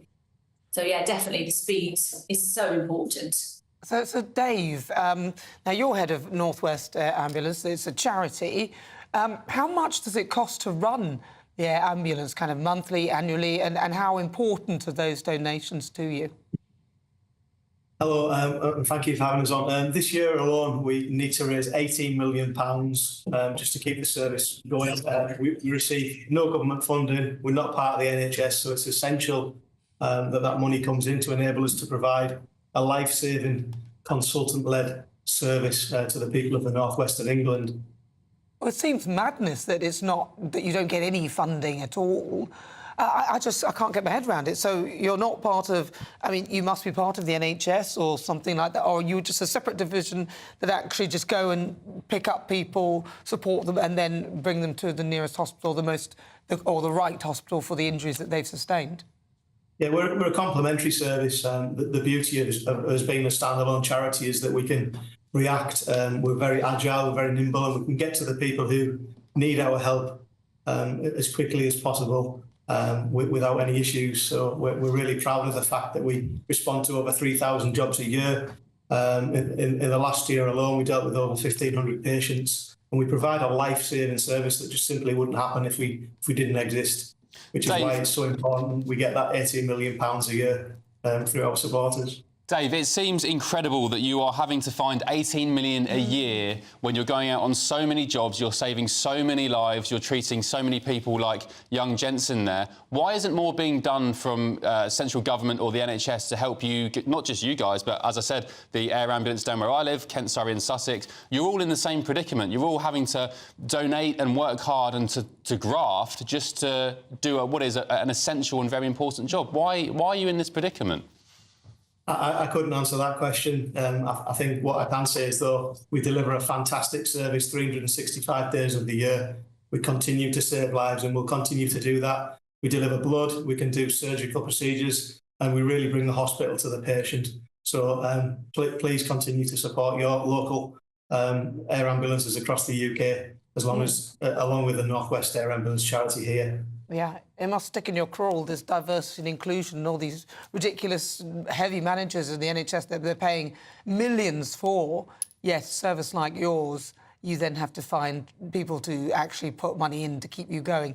If people want to help and support your charity, where can they go? What should they search for, and how can they donate if they wish to? Thank you. Yeah, they can go to our website, which is www.northwestairambulance.org.uk. They could join our lottery. They can do fundraising events, and we'll happily support them in doing that. And if the corporate clients, with sponsorships and things they could do to help us on a bigger scale. But we couldn't be here without the grateful support of the people across the Northwest. And Michelle, I have to ask you, because I'm a fan of Formula One, was Jensen named after Jensen Button? And how is Jensen getting on today? What kind of little boy is he? What does he enjoy doing? Yes, he definitely was named after my husband this year. Yes, his thumbs up D is named after him. Yeah, he's doing fine now. So he still has to have treatment, and he has to wear a compression top that he has to wear all the time. You can kind of see a bit of it here. So this is a compression top, and he has to wear it 22 hours out of 24. And we have to massage the skin graft 3 times a day, which we have help with his nursery. So it's ongoing. We've got, hopefully by the end of the year, we should be able to not wear this skin graft anymore, this compression top. But he's got used to it now. So. Yeah, he's pretty busy, isn't he? He's enjoying himself. Thank you so much to Michelle and Dave. Yeah. We're so glad that Jensen's better, and of course we need to continue supporting our air ambulance. Still to come as a primary school closes in Devon after unsafe drinking water. Are water companies utterly unfit for purpose? This is Britain's Newsroom on GB News. Stick with us, back in a tick.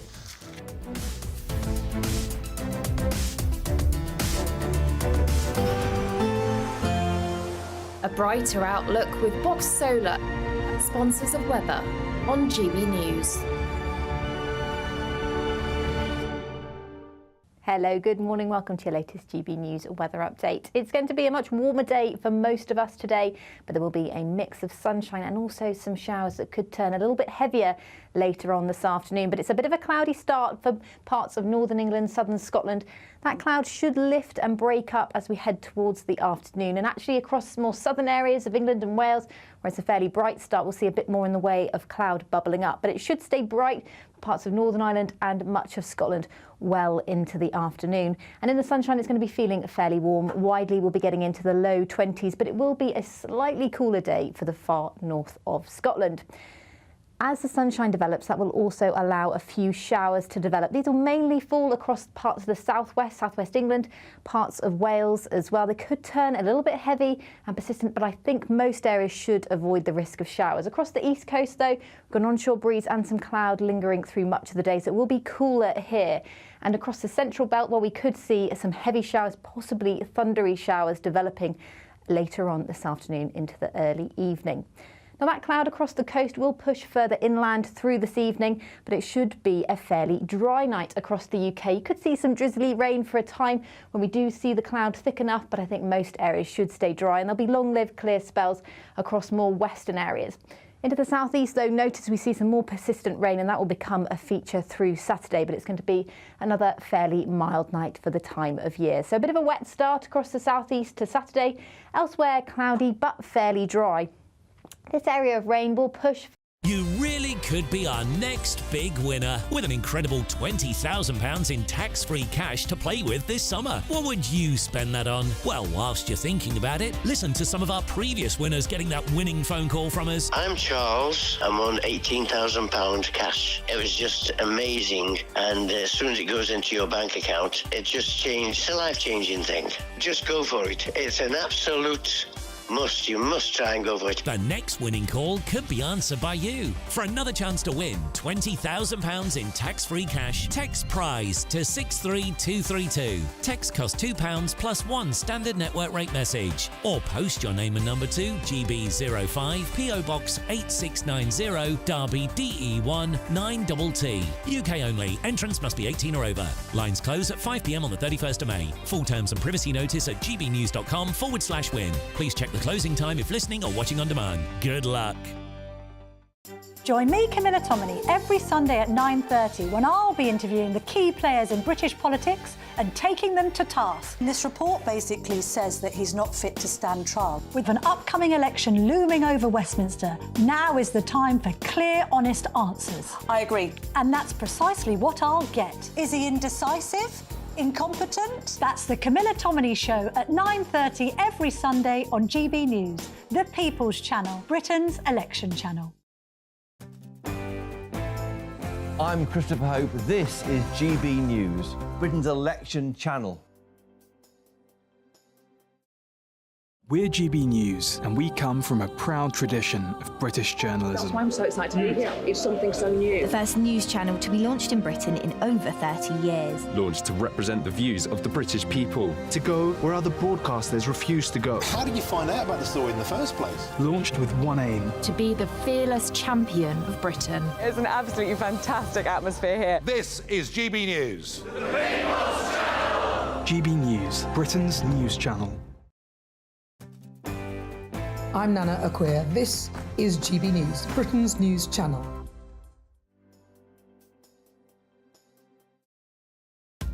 Are the newspapers getting you down? My wife didn't divorce me that month.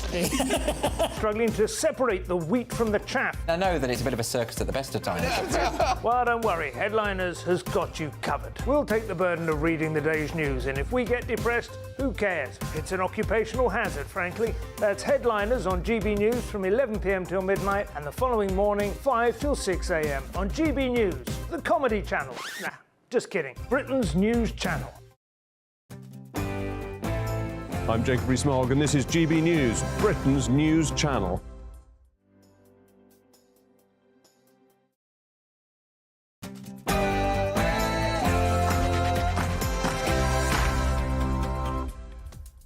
Good morning. It's 11 o'clock on Friday, the 17th of May. This is Britain's Newsroom on GB News with me, Nana Aquia, and Ben Leo. Very good morning to you too.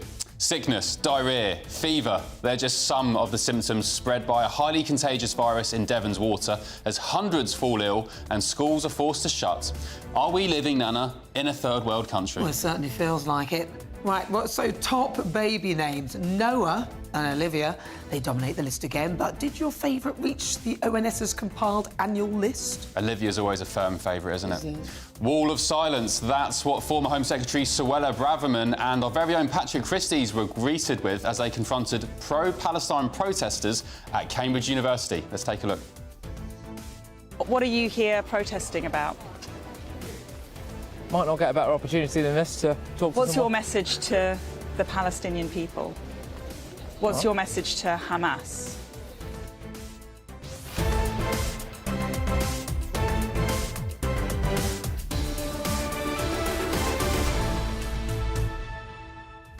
Let us know what you think about that. gbnews.com/your say. It's funny, isn't it? You're at the best university in the world. You're paying a lot of money, I suspect, to be there, and yet you can't debate the one thing you're passionate about. Can you imagine? You are camping in the rain, on the street, in a tent, akin to a homeless person, because you're so passionate about one simple, very simple cause. Yet when it comes to debating it or putting your argument across, you go mute. Interesting. I don't think they really understand the full argument, or I think that's why they've done that. It's safer to say nothing when you don't know anything. But get all your thoughts in gbnews.com/your say. First, let's get the news with Sophia.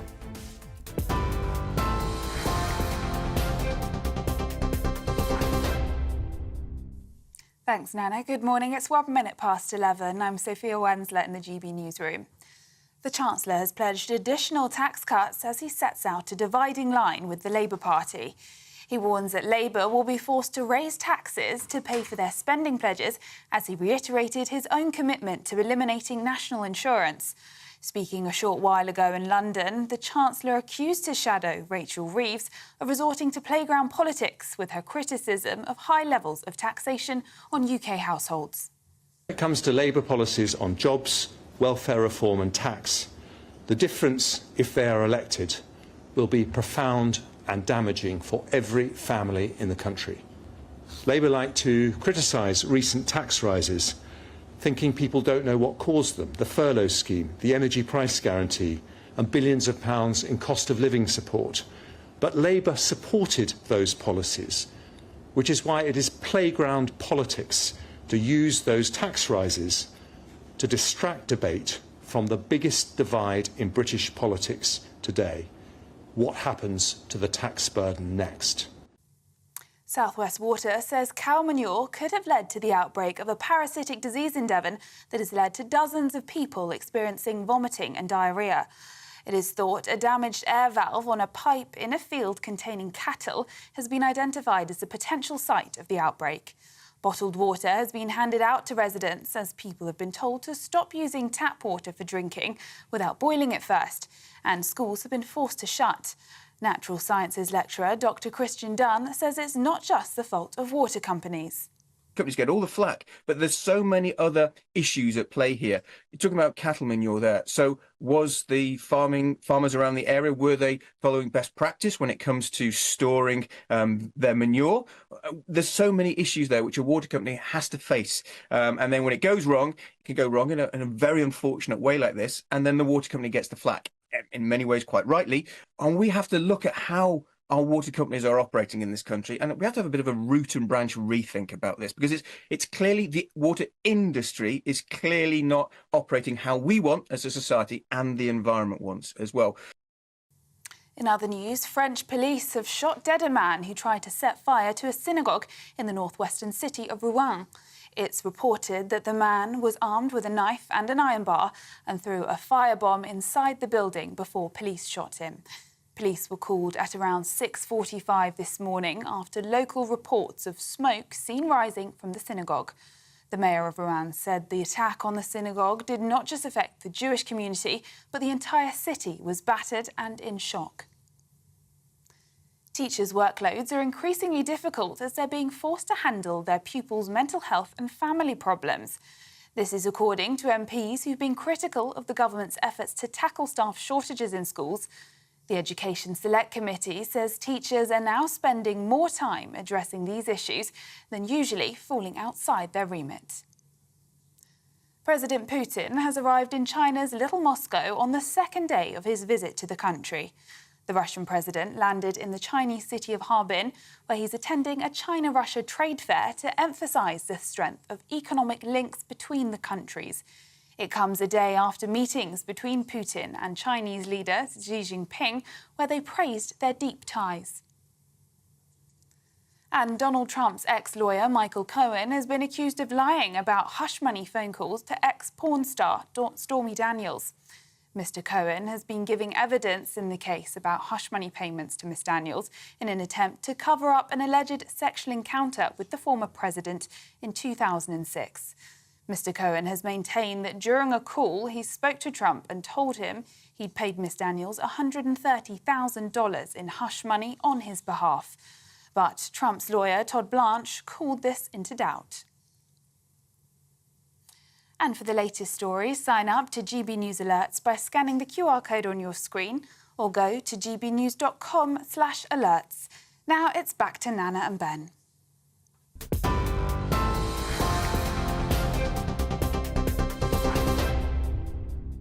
Thank you, Sophia. It's just gone 6 minutes after 11 o'clock. You're with Britain's Newsroom on GB News with Nana Aquia and Ben Leo.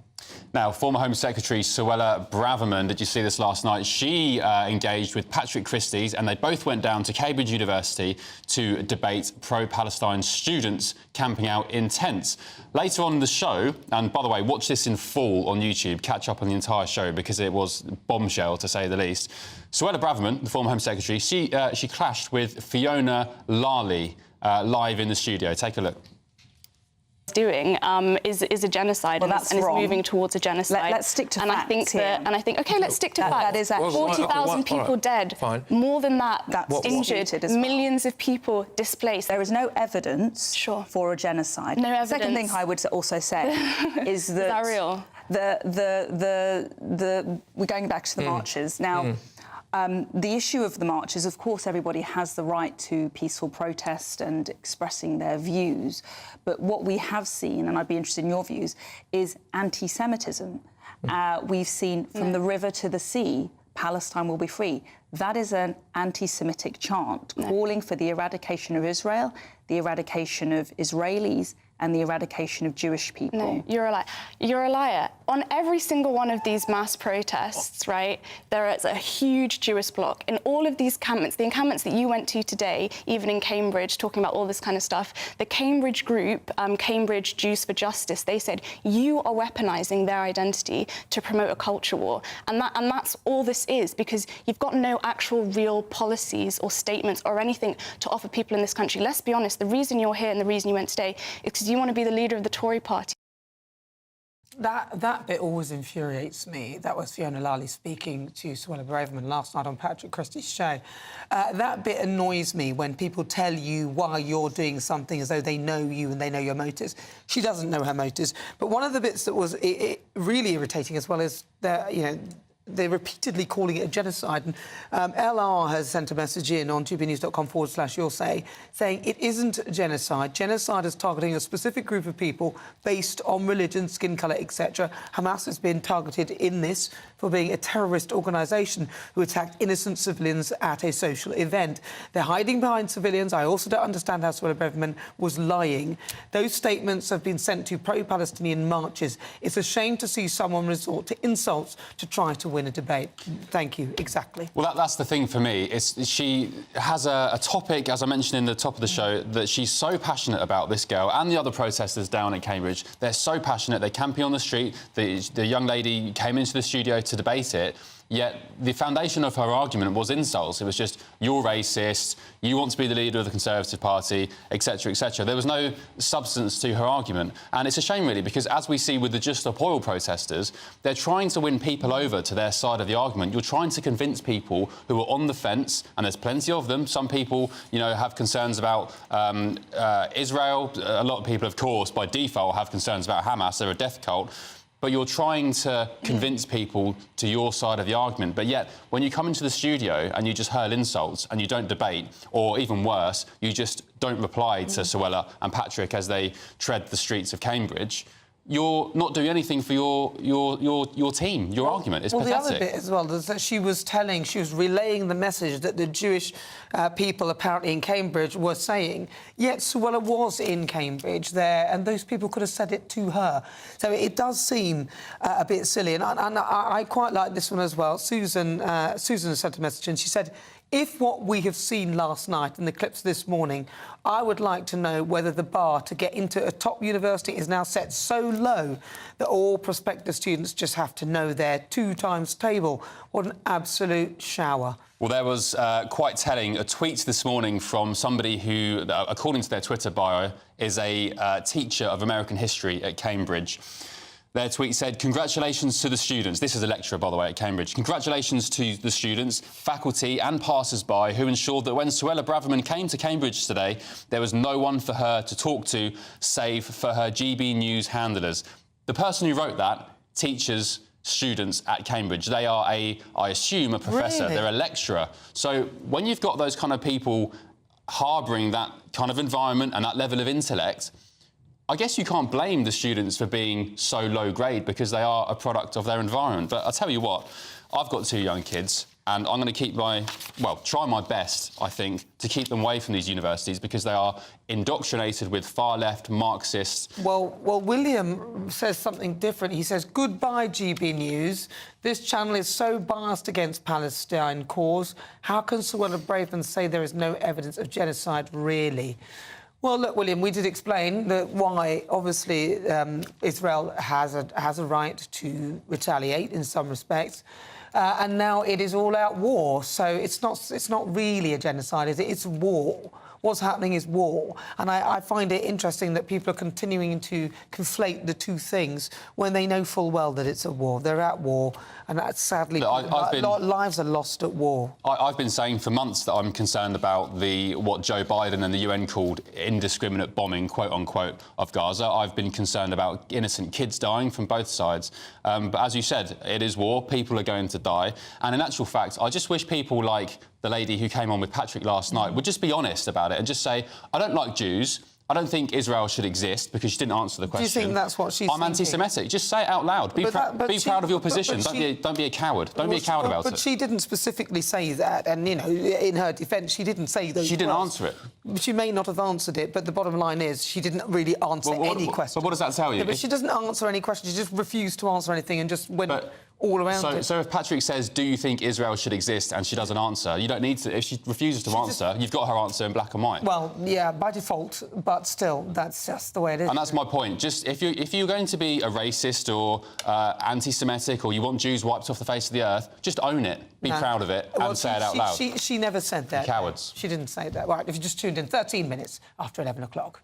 Now, the boss of South West Water says she is, quote, truly sorry for the outbreak of a diarrhea-type illness as the contaminated water supply down in Devon continues. Now, the companies say that cattle manure, I don't know how it would have got in there, it must be pipes that perhaps they haven't maintained, it seems a bit odd, could have led to the outbreak of the parasitic disease as thousands have been told to stop drinking the tap water without boiling it first. Joining us now is James Murray, host of the Last Salmon podcast. Good morning to you, James.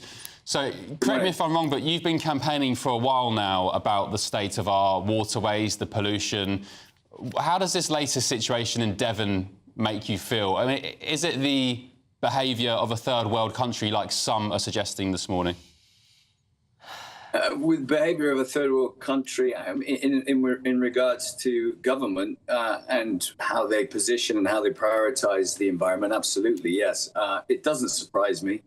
Indeed, as long as nobody's seriously harmed in this situation, it's arguably a good thing because it really does draw focus on a very important time for our rivers. As Charles Watson said just the other day from River Action, someone is potentially going to lose their life due to how our waters are mismanaged and badly regulated. And this is just a stepping stone towards that, really, isn't it? I'm just wondering, though, why are these companies so lackadaisical about keeping our water clean when, at the end of the day, water is life? Without it, we are finished. Well, because they're not regulated. The regulation is dire. It comes from government. I mean, people say they're asleep at the wheel when it comes to rivers.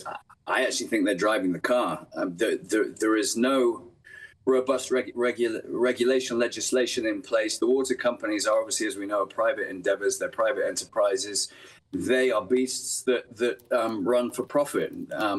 Way down the list on the priority is the health of the rivers. They're all about profit, and they're run by largely foreign investment companies. So it's up to the regulators. It's up to government. And sadly, government have been found lacking in leadership when it comes to our rivers. Still seemingly are so. I've still yet to see any kind of manifesto. I've even, we don't hear Rishi Sunak talking about the rivers, do we? We don't even hear anybody close to Rishi Sunak or at that high level of leadership seemingly giving a damn about the situation. Yeah, the buck does stop with the government. They've been in charge for 14 years, some as a coalition, and you've got to say they've utterly failed. I've said many times, James, on this show that I live near Brighton, I live in West Sussex, actually, but the amount of times I've been to go and swim in the sea with my young kids and Southern Water are pumping raw sewage into the sea, I say again, I sound like a broken record, it's a damning indictment of this government.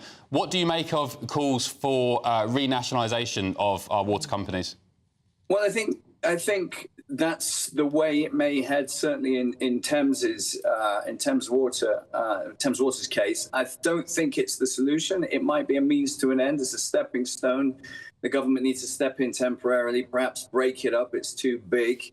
Have a proper look, regulate it properly. Don't allow the foreign investors the leeway and the access to leverage that they're currently allowed. But we know firsthand that if you keep a sector in government hands, such as Network Rail, such as the Post Office, they will do a worse job than the private sector, or certainly not a better job. I don't think you can do much worse, James. Thank you very much, James. You'd be surprised, but I don't think you can. But no one could do that badly. That's thank you so much to James. He's the host, Pleasure. James Murray, host of the Last Salmon podcast. South West Water said in a statement, we are working with public health partners to urgently investigate the source of this outbreak. We apologise for the inconvenience caused, and we'll continue to keep customers and businesses updated. I mean, I'd argue a public health outbreak is more than just an inconvenience. They should be sued and, well, anyway, still to come, our panel will be here to discuss the top stories of the day. This is Britain's Newsroom on GB News with Ben and Nana. Back in a tick.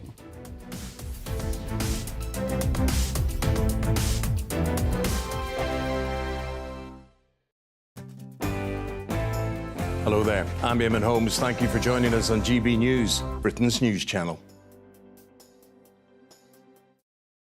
In the GB Newsroom, we bring you the news as it happens. With our team of dedicated journalists across the UK, GB News brings you accurate reporting of the day's topical agenda. When the news breaks, wherever and whenever it's happening, we'll be there. This is GB News, the People's Channel, Britain's news channel. This is GB News, Britain's news channel. Between 1955 and 1989, an average of 55 nuclear tests were conducted across the globe each year. More than 30,000 young British and Commonwealth servicemen served at British test locations in Australia and the Pacific Ocean. But in the years since, those who were involved say they've been ignored and lied to about their exposure to radiation. For decades, Lab Rats International has represented the millions across the world exposed to fallout from the testing programmes and the families who still suffer today from illness and deformities. Last year, the government unveiled the Nuclear Test Medal, recognising the military, civilian and overseas staff and personnel who participated in Britain's nuclear testing programme in the 1950s. But for Lab Rats founder Alan Owen, whose own father was a nuclear test veteran, the work is only just beginning. In September, they launched a legal challenge to the Ministry of Defence to provide the test veterans full medical records, which they say they've been denied access to. We sit in this bubble as the nuclear test veteran community, fighting against the establishment. And they will say, you know, ministers will go in Parliament and say, all you've got to do is apply for your medical records and they'll give them to you. You know, it just doesn't happen. It's not a reality. They're not there to as easy, as accessible as just applying. They will fight you all the way. They will delay it. In response, a government spokesperson said, "We are grateful to all service personnel who participated in the British nuclear testing programme, which is why we have formally recognised them with an official medal. Nuclear test veterans who believe they have suffered ill health due to service have the existing and long-standing right to apply for no-fault compensation under the War Pension Scheme." The fight for these veterans and their families lives on because thousands who came before never got the recognition and justice for their service. If you want your news to be straight talking, This is a nightmare for the Conservatives again. down to earth, It's not just Nottingham where this is happening, is it? and most importantly, honest, Hard-working, middle-class taxpayers, they'll get the book thrown at them. then catch me, Martin Daubney, Monday to Friday, 3 till 6 p.m. on GB News, Britain's news channel. I'm Isabel Webster. Thanks for joining us on GB News, Britain's news channel.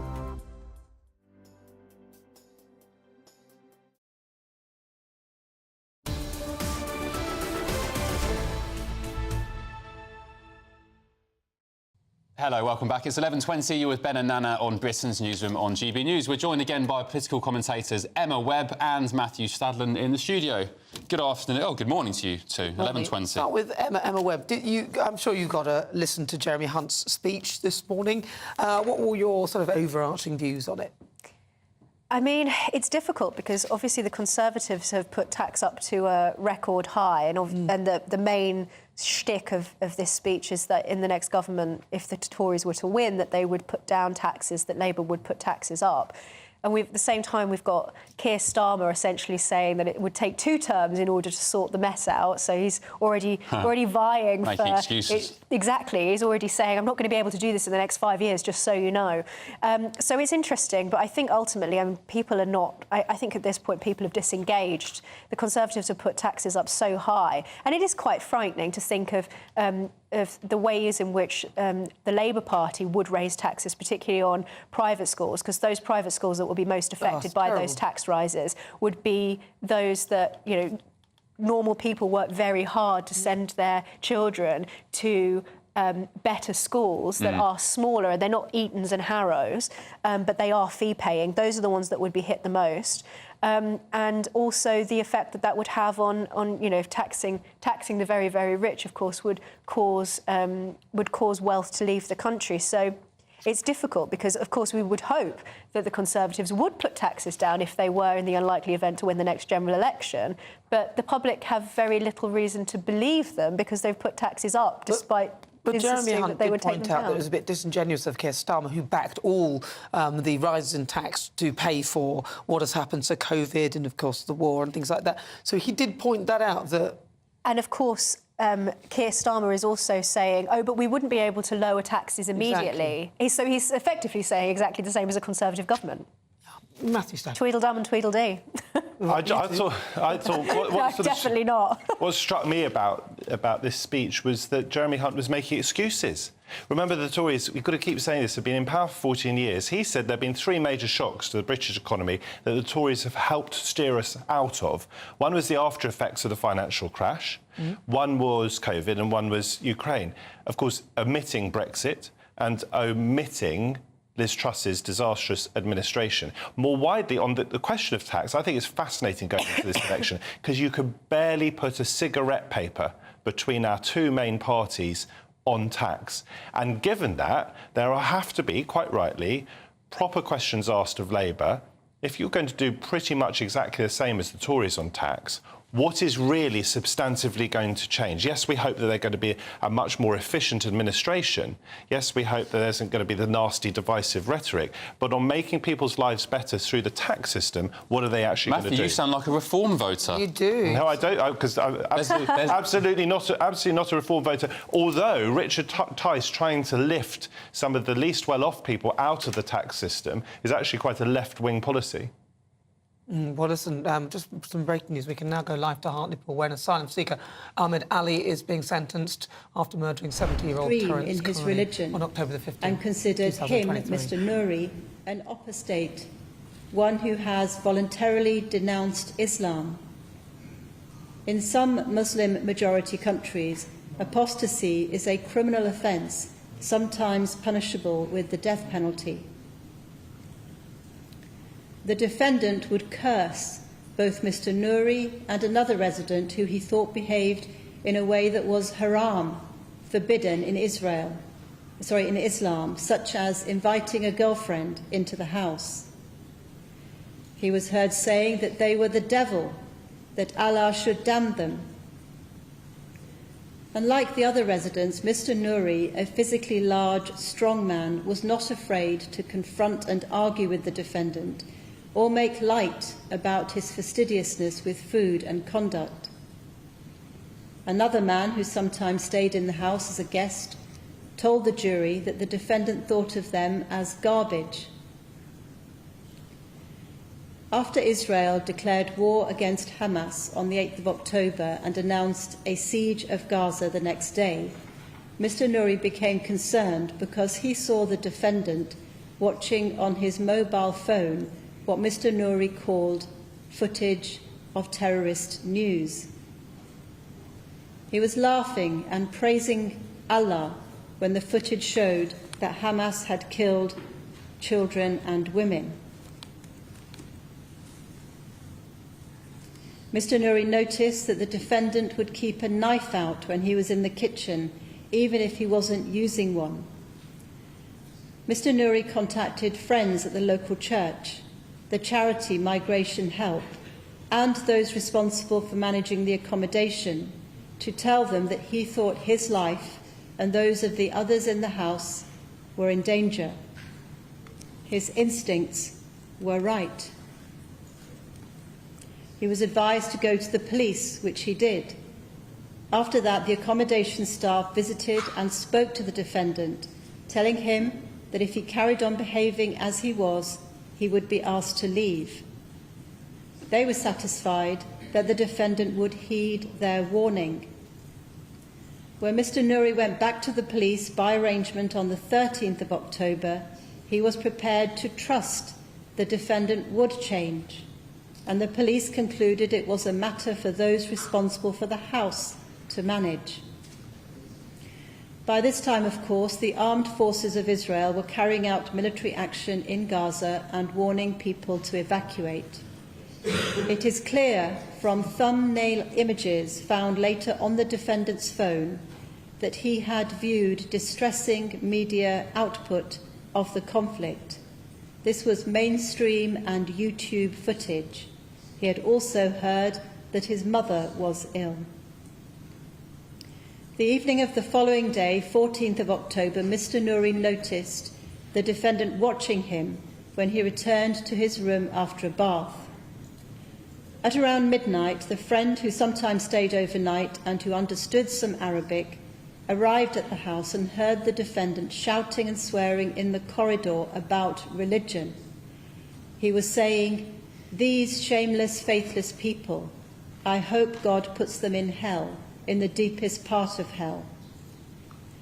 Several hours later, at around 5 a.m. on the 15th of October, Javed Nouri was asleep with the door to his room locked. The defendant went into the kitchen, took out 2 knives and broke into Mr. Nouri's bedroom. He attacked Mr. Nouri, stabbing him twice in the chest and shouting, "Allahu Akbar." Mr. Nouri woke up and fought him. One of the knives was broken in the attack and fell to the floor. When tested later, the blade bore DNA matching that of Mr. Nouri. It was dark and he was terrified, but he knew he had to resist and overpower the defendant, who then tried to stab him in the neck, catching his mouth. In the struggle, he managed to wound Mr. Nouri in the leg, causing him to collapse. The victim screamed to rouse the others in the house. He got hold of the defendant in a headlock and disarmed him of the knife he still had. In response, the defendant punched him in the head and tried to find the other knife, continually shouting, "Allahu Akbar." The struggle and the defendant's words were caught on the 999 call made from the house. Mr. Nouri managed to pass the knife he'd got hold of to one of the other men, who threw it away in the hallway before running upstairs to hide from the defendant until the police arrived. Despite feeling faint from loss of blood, which was significant, Javed Nouri held onto the defendant until he was able to maneuver him out of his room. Even then, Ahmed Ali picked up the knife that had been thrown away in the hall and tried to get back into Mr. Nouri's room. He prevented this by putting his weight against the door from the inside. And Javed Nouri sustained 2 wounds to his chest and wounds to his lip, thigh and calf, as well as cuts to his back, a finger and bruising to his head. I am sure that the defendant waited to assault him until he was asleep and vulnerable. Mercifully, the attempt to kill Javed Nouri was unsuccessful. When armed police eventually entered the house and found him, he had low blood pressure due to the severe blood loss, and his condition was potentially life-threatening, although the defendant had failed to strike any vital organs or cause internal bleeding. The life Mr. Nouri had started to build in this country was shattered by what happened. He has had to move to another part of England. He has lost proximity to his friends and community links. He has been left with psychological injury. He says, "All my thoughts of here being a safe country have gone. I would expect to be arrested and possibly executed for converting to Christianity in my home country. I did not expect to be attacked in my sleep here." Returning to the 15th of October, Mr. Terence Carney was a local man from Hartlepool, the port town in County Durham, who enjoyed walking in the peace of early mornings. He was someone of quiet habits, strongly connected to his wife and daughter, who miss him deeply. Their powerful impact statements remind the court that the defendant's random targeting of a lone man in the street has touched many lives and more than one generation. The sentence I pass, whatever it is incapable of undoing the harm the defendant has caused to that family.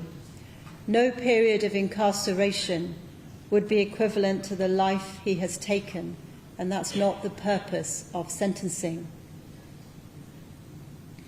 Having been thwarted in his murderous attempt on Mr. Nouri, the defendant walked out of the house and down the road.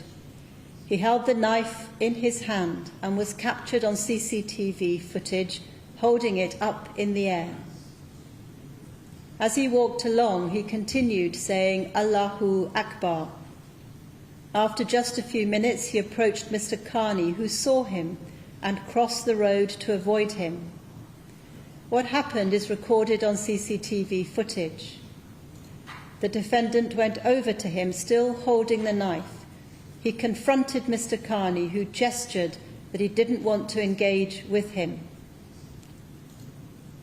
Ahmed Ali then attacked that unarmed elderly man who was unable to defend himself. I am sure that the defendant gave a deliberately false account in evidence and to the psychiatrist about what happened between him and Mr. Carney. He said to the jury that he was walking along saying "Free Palestine," and in response Mr. Carney made a pejorative and racist remark to him. He told the psychiatrist that upon hearing this, he felt as if Mr. Carney was responsible for Israel's actions in Gaza and reacted by stabbing him, but only in the leg, at which Mr. Carney fell to the ground and said, "Israel, Israel," at which the defendant left.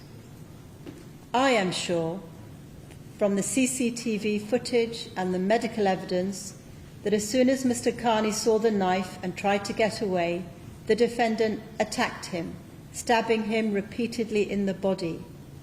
The knife he used had a 20-centimetre blade. At one point during the assault, he dropped the knife, but picked it up again to continue stabbing his victim. And when the injured Mr. Carney fell, the defendant got himself into a position so that when he got up again, he could strike him again in the chest. Cries are heard on the footage, and it's likely that Mr. Carney was begging, "Please, please," which is what the defendant told the police in his interview. But he showed him no mercy. He left him lying on the road. Mr. Carney was treated by emergency services, but all efforts to save his life were futile, and he died on the roadside, close to where he had been left. He had sustained 6 stab wounds and a number of other injuries in the attack. He died of massive internal bleeding caused by 3 of the wounds, which had pierced his lung, his liver, and his heart. The defendant was arrested within 20 minutes of the attack with the knife in his waistband. He had injured his own hands with the knives he had wielded. At the police station, he made unsolicited comments in Arabic directly into an officer's body-worn camera, stating that he had acted for the people of Gaza and, inshallah, God willing, Gaza would return to being an Arab country. He was agitated and had to be told to sit down. Among prayers praising Allah and condemning those who do not believe or who stray from Allah, he said that had his hands not been injured, he would have continued what he called the Ghazwa, a battle or raid against non-Muslims.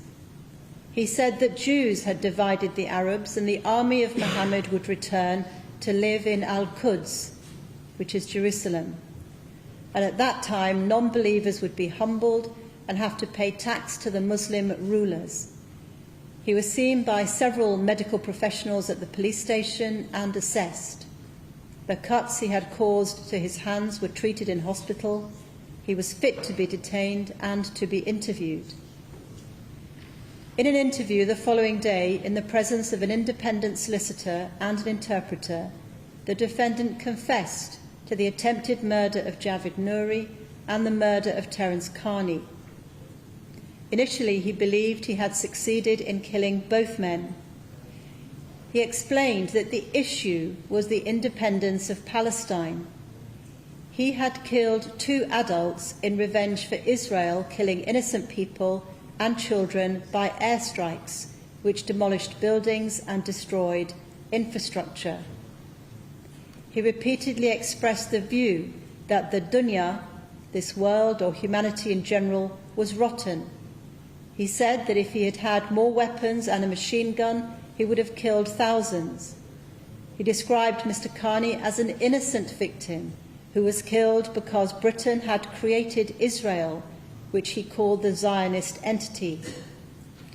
He predicted that Britain was on the verge of a flood, unrest, and an explosion if Israel did not leave Gaza. he said that Britain would be a wreck. He claimed he was ready for his own shahada, martyrdom. There is no evidence that the defendant had or sought access to a firearm in the UK, although in his evidence he said he had known someone in Germany who did. During the interview, he became irritated with the interpreter. After it ended, he got up and blocked the door, preventing the officers from opening it. His solicitor was so concerned, he made an emergency call from inside the room. When the door was opened from the outside, the defendant lunged at one of the two female interviewing officers, and he refused to release her. The other officer tried to separate them. All three fell to the floor.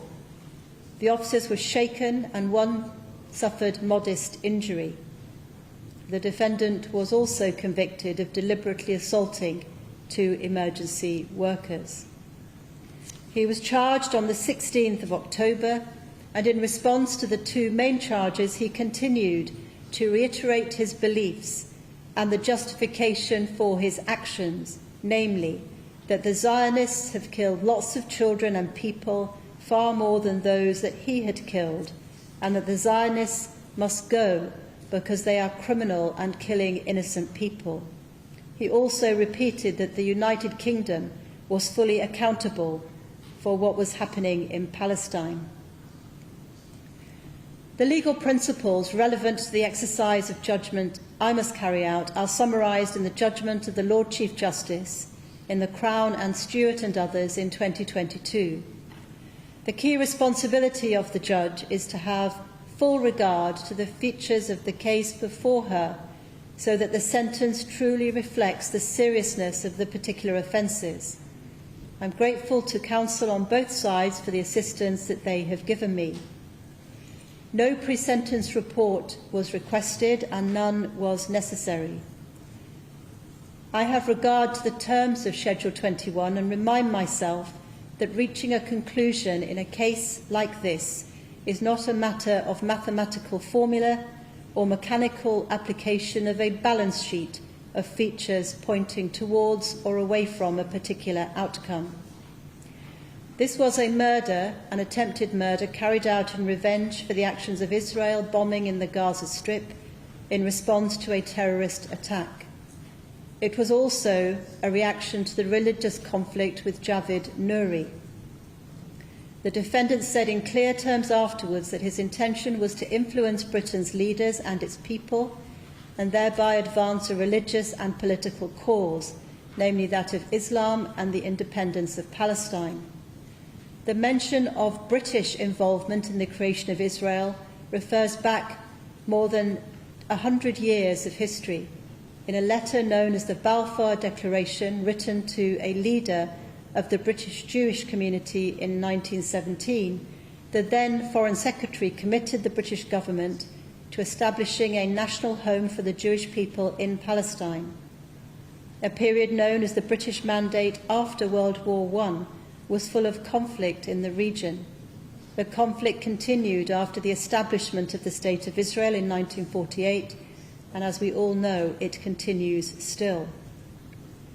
Schedule 21, paragraph 2 states that the appropriate starting point is a whole life order if the court considers that the seriousness of the offence or of the combination of the offence and another offence associated with it is exceptionally high and the offender was over the age of 21 when the offence was committed.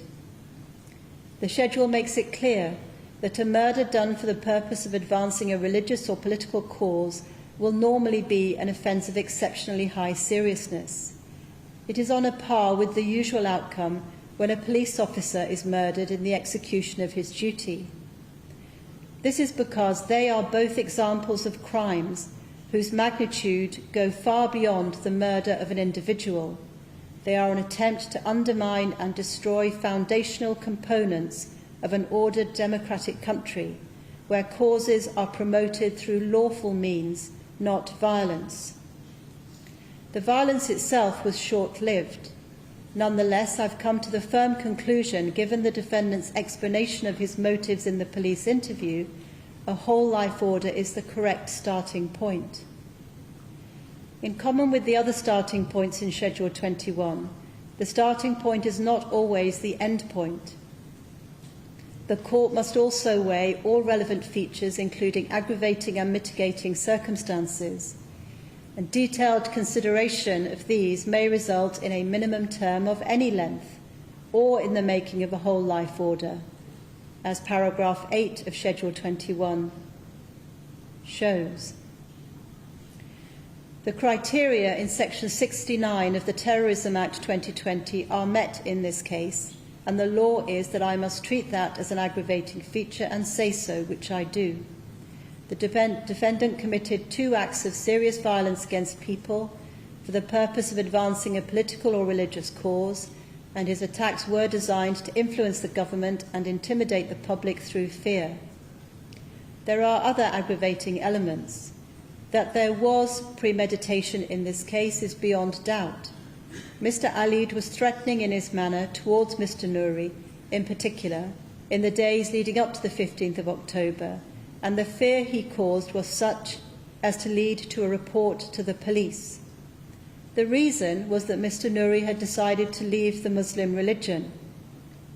On the night itself, he deliberately armed himself with 2 knives, and the defendant waited until his victim was asleep and in a vulnerable state before breaking into his room.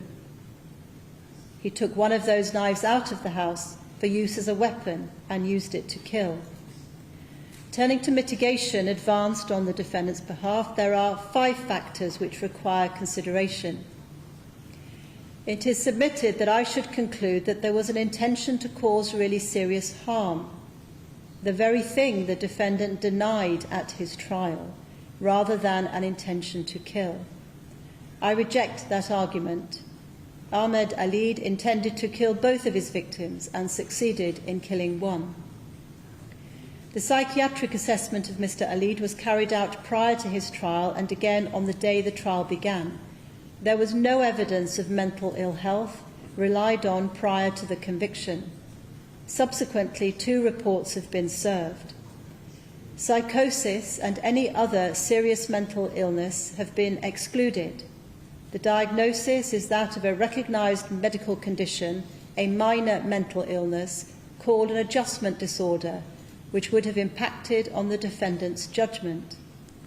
Dr. Turner identifies the cause of this temporary condition as the combination of pressures under which the defendant found himself, from conflict in the house with Mr. Nouri, his own impecuniosity, his drawn-out wait for a decision on his asylum application and permission to work, worry about his mother's ill health, together with the acute emotional impact on his religious sensibility of the suffering caused to Muslims by the Hamas-Israel conflict. In my judgment, the adjustment disorder provides very limited mitigation. It explains to some degree his antagonism in the shared house, but it does not reduce his culpability for murder or attempted murder at all, because it is not sufficiently connected to such a serious level of violence. The defendant told the psychiatrist that his mental state settled down 10 days after his arrest, that he regretted what he had done and he felt very guilty. The expression of regret and guilt was not reflected in guilty pleas to any criminal offence, not even the assaults on the police officers. I've had the opportunity to observe Mr. Ali at length, particularly during his evidence. I've seen no sign of apology or remorse. This is a lack of mitigation and demonstrates that what he said to the psychiatrist was not born of genuine contrition. In my judgment, the only mitigation of any weight overall is in the lack of evidence of prior terrorist inclinations already identified. However, as I've noted, that does not equate to there being no evidence of premeditation or preparation. The defendant's antagonism towards Javed Nouri had been growing, and Mr. Nouri was frightened of him.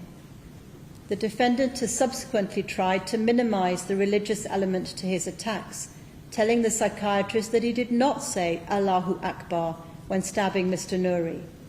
And although he had to admit to the jury that he had said this, he tried to minimise it by saying he was crying out to Allah because he thought Mr. Nouri was going to kill him.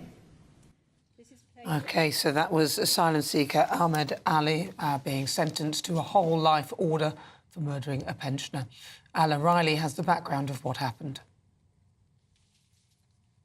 Oh, please stay there! Down on the ground! Down! Down on the ground! Down on the ground! Now! Down on the ground! This is the moment asylum seeker Ahmed Ali was caught by police.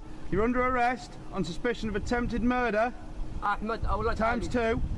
You don't have to say anything, but it may have a defence if you do not mention when questioned something later line in court.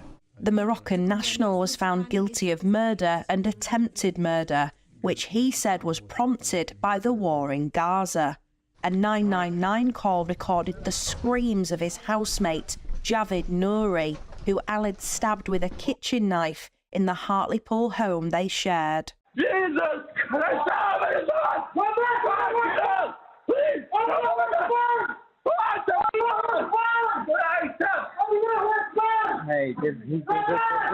When a badly injured Mr. Nouri fought him off, Ali fled the house and fatally knifed 70-year-old Terence Carney 6 times. Whilst in custody, Ali said in Arabic that he would have killed thousands more people if he could. At the end of his police interview, Ali attacked 2 female officers, causing his solicitor to contact emergency services. Deputy Chief Constable Victoria Fuller of Cleveland Police spoke after a jury found Ali guilty last month. The shocking events in Hartlepool on the 15th of October 2023, which led to the tragic death of 70-year-old Terence Carney, shook the local community to its core. The family of pensioner Mr. Carney have said for them, things will never be the same again. Anna Riley, GB News, Middlesbrough. And let's remember Terence Carney, the Hartlepool pensioner who was a victim of that deranged religious attack at the hands of that person there. His family said at the time he was a beloved husband, father and grandfather, and things will never be the same again. We're joined now by Matthew Stadlin and Emma Webb again. Let's discuss this, Matthew. This guy, Ahmed Ali, came here in 2020. He was seeking asylum. He was staying in state-funded accommodation. He's from Morocco. Should he be deported? Why should we have to house him in our prison system? He got a whole life order there in the sentence. Why should we have to spend hundreds of thousands of pounds, if not millions, housing him here in a prison in the UK? Well, I don't know on what legal basis he wouldn't be deported, because, of course, we are entitled to deport foreign criminals. I suspect it's to do with the fact that he is an asylum seeker, and where we don't deport foreign criminals, that is because there would be a risk to their lives in their home country, I imagine. Now, there'll be plenty of people watching this morning who will start to think, well, why aren't we using capital punishment and so forth?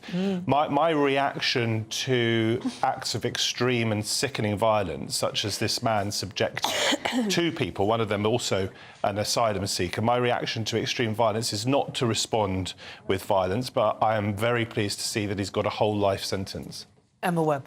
I think if for most people, if the consequence of deporting him back to Morocco was that his life would be in danger, most people would say, who cares? I think it's a tricky one, because if he is deported back to Morocco, would he just live his life as a free man? Would he be imprisoned there? Versus here having a whole life order, having justice be done through punishment, being in jail for the rest of his life. But of course that would then be at the taxpayer's expense, and as an asylum seeker who I believe hasn't been granted asylum yet, he really has no right to be on the taxpayer's pound. So I think it is a tricky one, because I'm not personally in favour of capital punishment, because I think that there are serious doubts about our ability as human beings to execute that kind of justice.